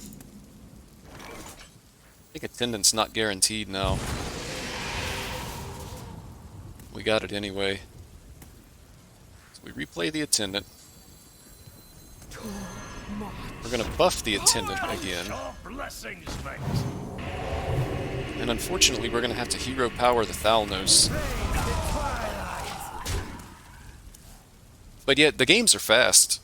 So you've got fast games, you have a high win rate, you're going to beat the quote-unquote garbage decks, like people that experiment or playing suboptimal decks, it's really punishing because of the strength of this aggro deck.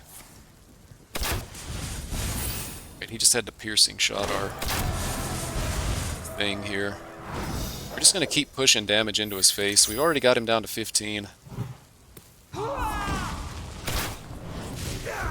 Lucia gets better the longer we wait, too. He hasn't been able to really power through. I'd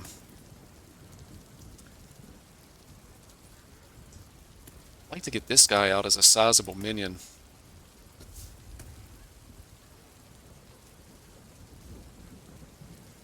We could go Panther Hero Power to draw a card. Actually,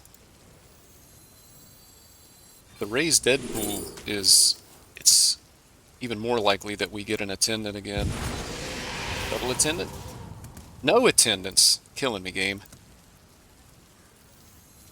Killing me. Blessings, mate. Bless ya.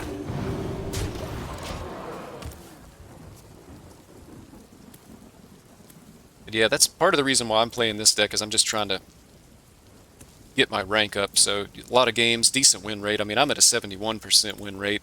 Likely that win rate doesn't hold. It is a good deck, but realistically, 70% is almost like unheard of power. He's doing a really good job of keeping our board clear. Don't see yours staying, but it's still nice. Yeah, you take them while you can get them, right? So he's going to play the quest reward next turn, and we're 1 mana off from being able to Elucia and play it. Just want to do as much damage face as we can, and maybe get this guy out as a bigger size. What is Elun's will?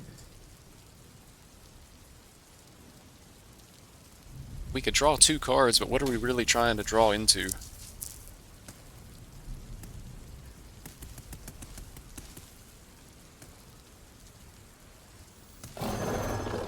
It's gonna go wide here.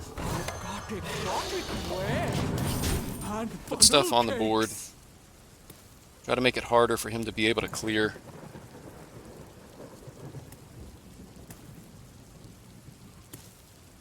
Best draw in the deck is likely just second attendant.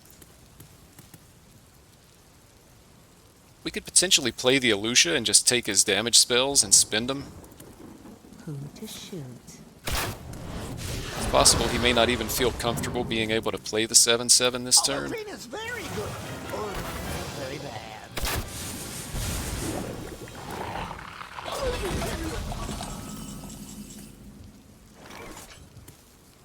Yeah, so we go Wriggling Horror. Double hit Hero Power his face. He's at 2 health and we just kill him next turn. How do we lose? He's got 6 on board. Hero Power is 8. We still have 14 health, and he's going to have 4 cards in hand, and one of his cards is the 7/7. He has to play the 7/7 to actually be able to activate the free hero powers from spells, so I really don't think we lose this. I don't think there's anything that we lose to here. We'll do the important stuff first, which is set up lethal. And then we're actually going to Elucia. That's an upgrade. Probably. He's going to have a homunculus and whatever he draws off the top of our garbage deck. Masterful. I can see. Easy. Just did it. Didn't wait, drew attendant, and he lived by 1 health. Oh, on the wife pull?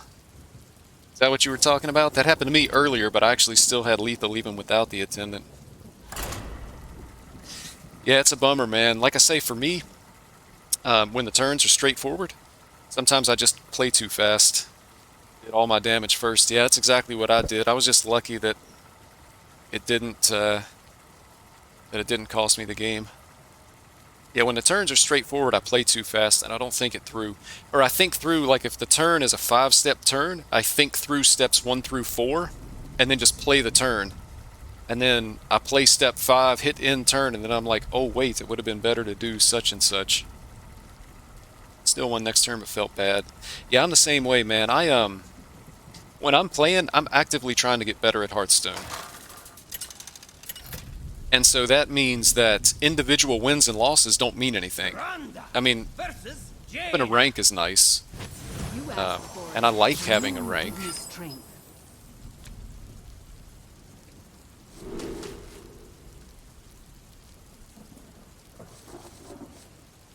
Plays quest. Could have Ruined Orb. Could have... I think we're fine to still play this on turn 1 against Mage, right? He won't be able to kill it.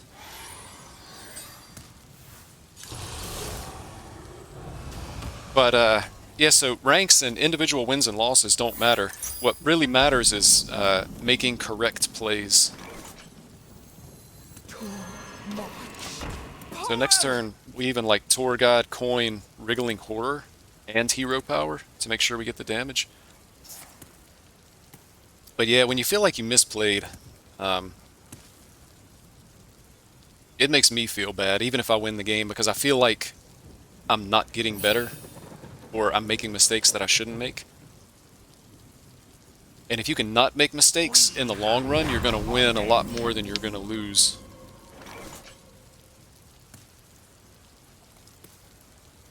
We're going to have to hero power the Thalnos now. We can't leave a spell power minion on the board because it's more likely that he's able to kill the attendant. Here for the tour. Which ends up being super unfortunate, but we just can't leave the Thalnos on the board. It's too risky. Hopefully we can dodge Cone of Cold. We really need these minions to be able to hit at least 2 of them.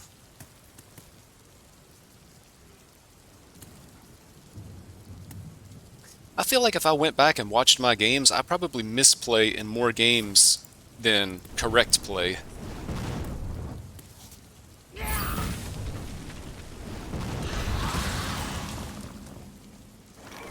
That's a good draw.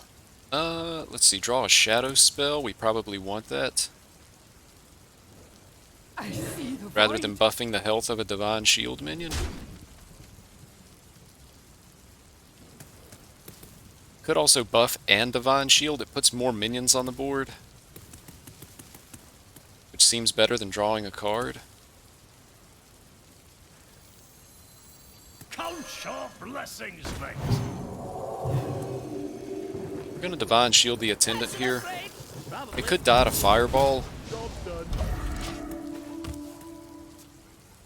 Does Cone of Cold still freeze a Divine Shield minion, or does it just remove Divine Shield?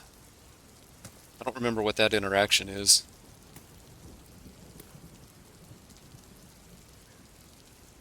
I think it just removes.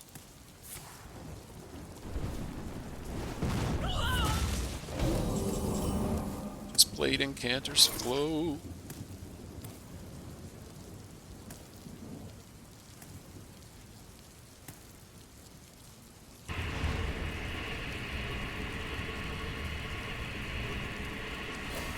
Gonna take the damage while we can get it.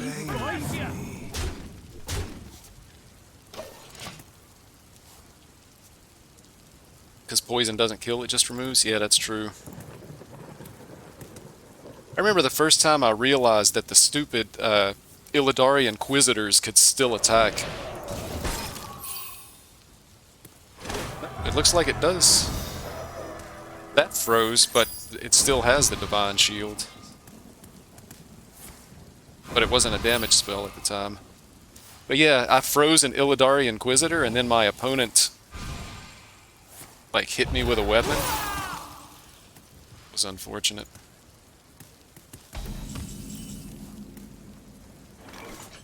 But here's the good news. Don't do me wrong. You win this. Wow, I didn't even get the attendant and he conceded. This poor guy. This poor guy. Shaman I'm playing won't let me build my board. Yeah, the games where once once you lose the board, I feel like it's time to concede, unless you're really close to lethal, because all your damage is coming from minions on the board. Like, especially with this version of the deck, there's no direct damage spells in it. So all you have is like hero power for 2. And, you know, maybe wife if it's still in the deck, potentially. But, yeah, once you lose the board, I feel like it's time to concede. I mean, there's always like the outside 1% chance that you win the game, but again, the way I look at it, where I'm at, and I'm thinking, I just want to play a lot of games with a positive win percentage. Games that you have a 1% chance to win, just concede and move on. That way you can get more games in with your, you know, 60, 70, 80% win rate or whatever you're running at the time. We are at 74%. So, pretty solid. Look at that. Not a whole lot of red there. 1, 2, 3, 4, 5, 6, 7. That's 8 wins in a row. 10-1 in the last 11 games. You know what? That's right. I forgot. At one point, we were 4-4. And then we went on an 11-1 run to sit at 14-5 right now. It's like actually crazy. Alright, I think I'm going to step away again for another brief moment. I will be right back. Appreciate you for hanging out. And again, I understand when I walk away that sometimes people get bored and want to move on. So if that's the case, thank you. I appreciate the time that you were here. And if not, I'll see you in just a minute.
Won 6 games, gained 25 rating.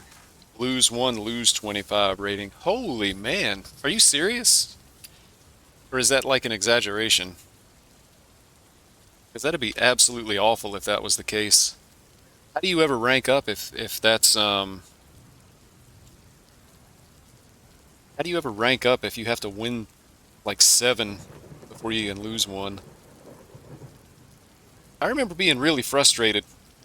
So I played Hearthstone. I got into the Hearthstone beta like the last month before it went live or released or whatever you would call it.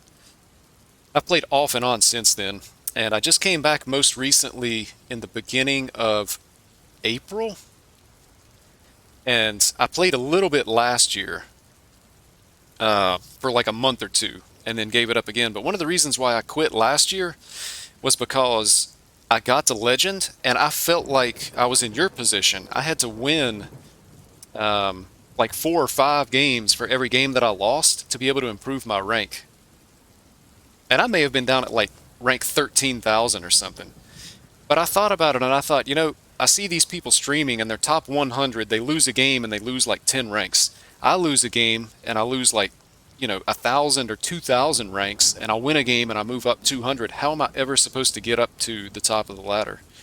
Because in a collectible card game like this, you're not going to have... I mean, you're not even going to have a 74% win rate. It's going to be significantly closer to 50%. I've heard people say, and I don't know because I've never been rank 1 legend, but I've heard people say if you can have a 54% win rate, you will hit rank 1 legend if you play enough games. So like win rates like this are never going to last, you know, it's short term. I was winning and on a win losing 20 rating was annoying. Yeah, no kidding. Yeah, so like last year when I quit, I was like, man, their ladder is busted. I'm not, you know, putting effort into this. But I'll tell you one thing that helps though. When your rank is low like that, I mean, realistically, it sounds like you're not going to be able to rank up. And I'm sorry because I know that's disappointing, but I'm sure you've realized it too. But your chance to get a better legend rating is at the first of a new month. The faster you get there, the less people that are there. So,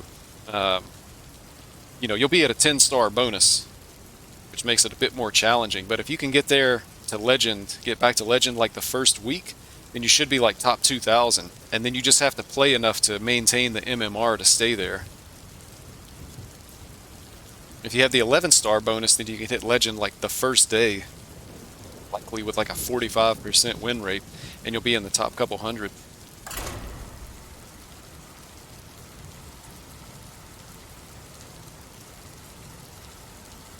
Just gonna get back to 10k or learn one deck while you try? Yeah.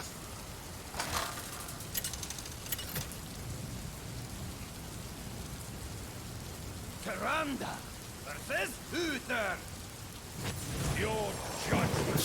Second paladin. Illume give me strength. Like I don't want any of this. I mean, the mulligan for this is 1-drops. You want 1-drops because you need to be able to get on the board, but do I really want to play a 2-1? I mean, it's better than no 1-drop. But if he plays like Righteous Protector, and I have to bump into it to remove the Divine Shield, I'm going to feel like a fool. But if I don't have a 1-drop, I'm going to feel like a fool. So what's correct?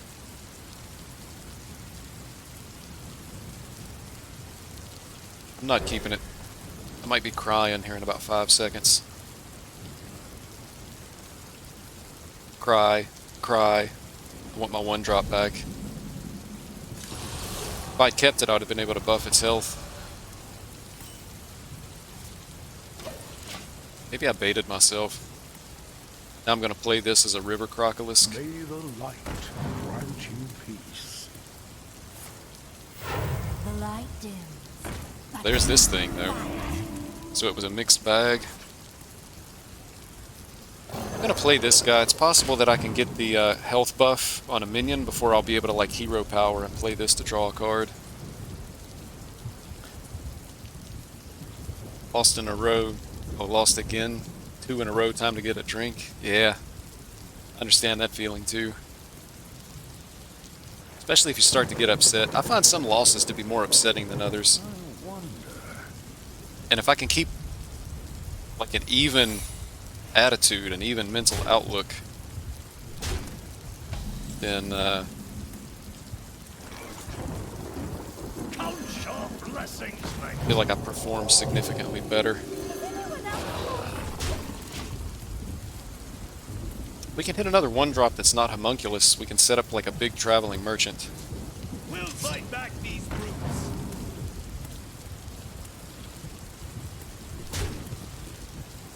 Yeah, this is fine. Ray's dead, but nothing's died, so I just have to traveling merchant and float a mana. I've got exotic wares and funnel cakes. Either Galloping Savior or Oh My Yogg. Do we ever trade? Maybe we trade for the 1/1. We still haven't seen the spell that he pulled. If he had the buff, he would have used it likely by now, unless he was just really intent on drawing a minion. Samaro's not that big a deal because it hasn't been buffed. He could have Cariel Roam. This guy definitely goes face. Bless ya! I don't think there's a good reason to trade for the 1/1. We just need the face damage.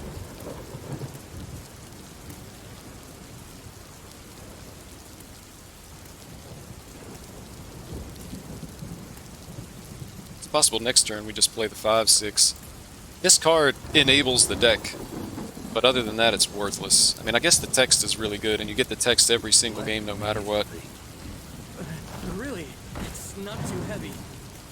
Alright, now his stuff is buffed, so he could have, like, rushing 4 5s? 4 6s. Divine Shield.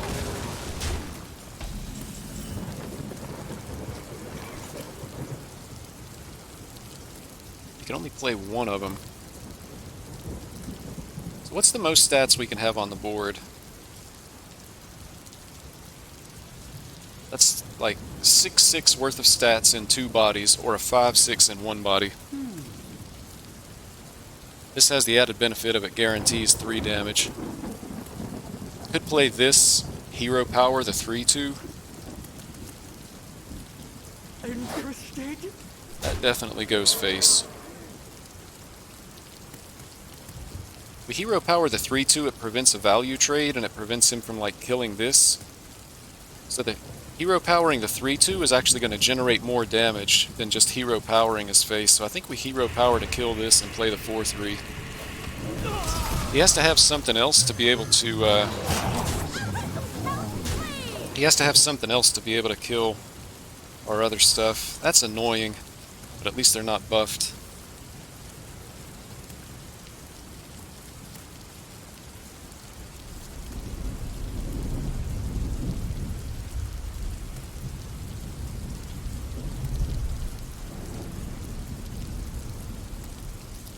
Right now, Raised Dead just gives us a chaplain.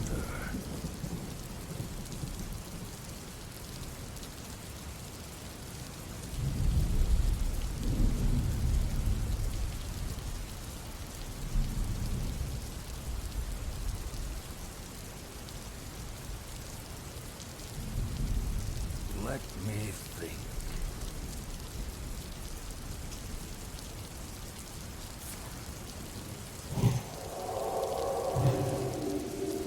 So he uses Conviction to make some trades.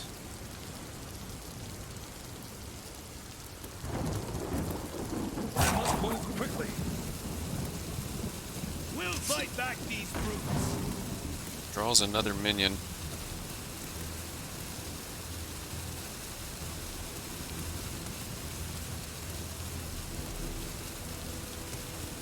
Just trying to decide how to make the trades. Okay. Ooh, there's the Attendant, so this turn just got a lot easier. We're going to save the Raised Dead. Hopefully add the Attendant to the pool. A little help, please! Interested? So he's dead over 2 turns to Hero Powers. I'm not sure if this version of the deck is running that Catacomb Guard or whatever that Lifesteal card is. The Attendant dies, we can potentially get it back from Raised Dead. This is either... Okay, doesn't matter. It was either Oh My Yogg or Galloping Savior, so we were going to have to be careful with how we played that turn, but it ended up being a moot point. Our opponent conceded.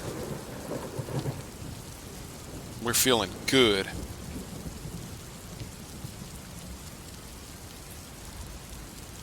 We're actually feeling really good here. Look at this. It can't last forever. I mean, who's feeling me on this one? Do you ever just sit here and look at this for a little bit and feel good about yourself before you queue up for the next game? Because you're reasonably expecting to lose the next game? I mean, it just can't keep going on. It can't. It can't. But I'm actually going to have to end the stream here. I got to try to find something to eat. I'm getting hungry. and I've got to go to work early tomorrow. So I'm going to end the stream here. Solid 20 games today. Bit of a short session, short stream. Thank you guys for hanging out. Consider following the channel if you like what you saw here. I'm trying to get more consistent, trying to stream more, and get a little bit more content out there. Likely we'll be playing a different deck when I stream tomorrow. Just because I like to mix things up, do something different. But yeah, appreciate you hanging out, appreciate the interactivity in the chat. This is always more fun for me if I know people are watching, and you know, that just makes everything awesome. So thank you again for watching. If you're interested in more content from me, I have a YouTube channel. You should be able to see the link on my Twitch page. Unfortunately, you have to have like 1,000 subscribers to be able to name your Twitch channel. So it's like WXQZ #3 whatnot kind of nonsense. You could also follow UncorruptGG on Twitter and on TikTok. And there's going to be some kind of Hearthstone content every single day on one of those platforms. Alright, thanks again, and I will catch you guys later.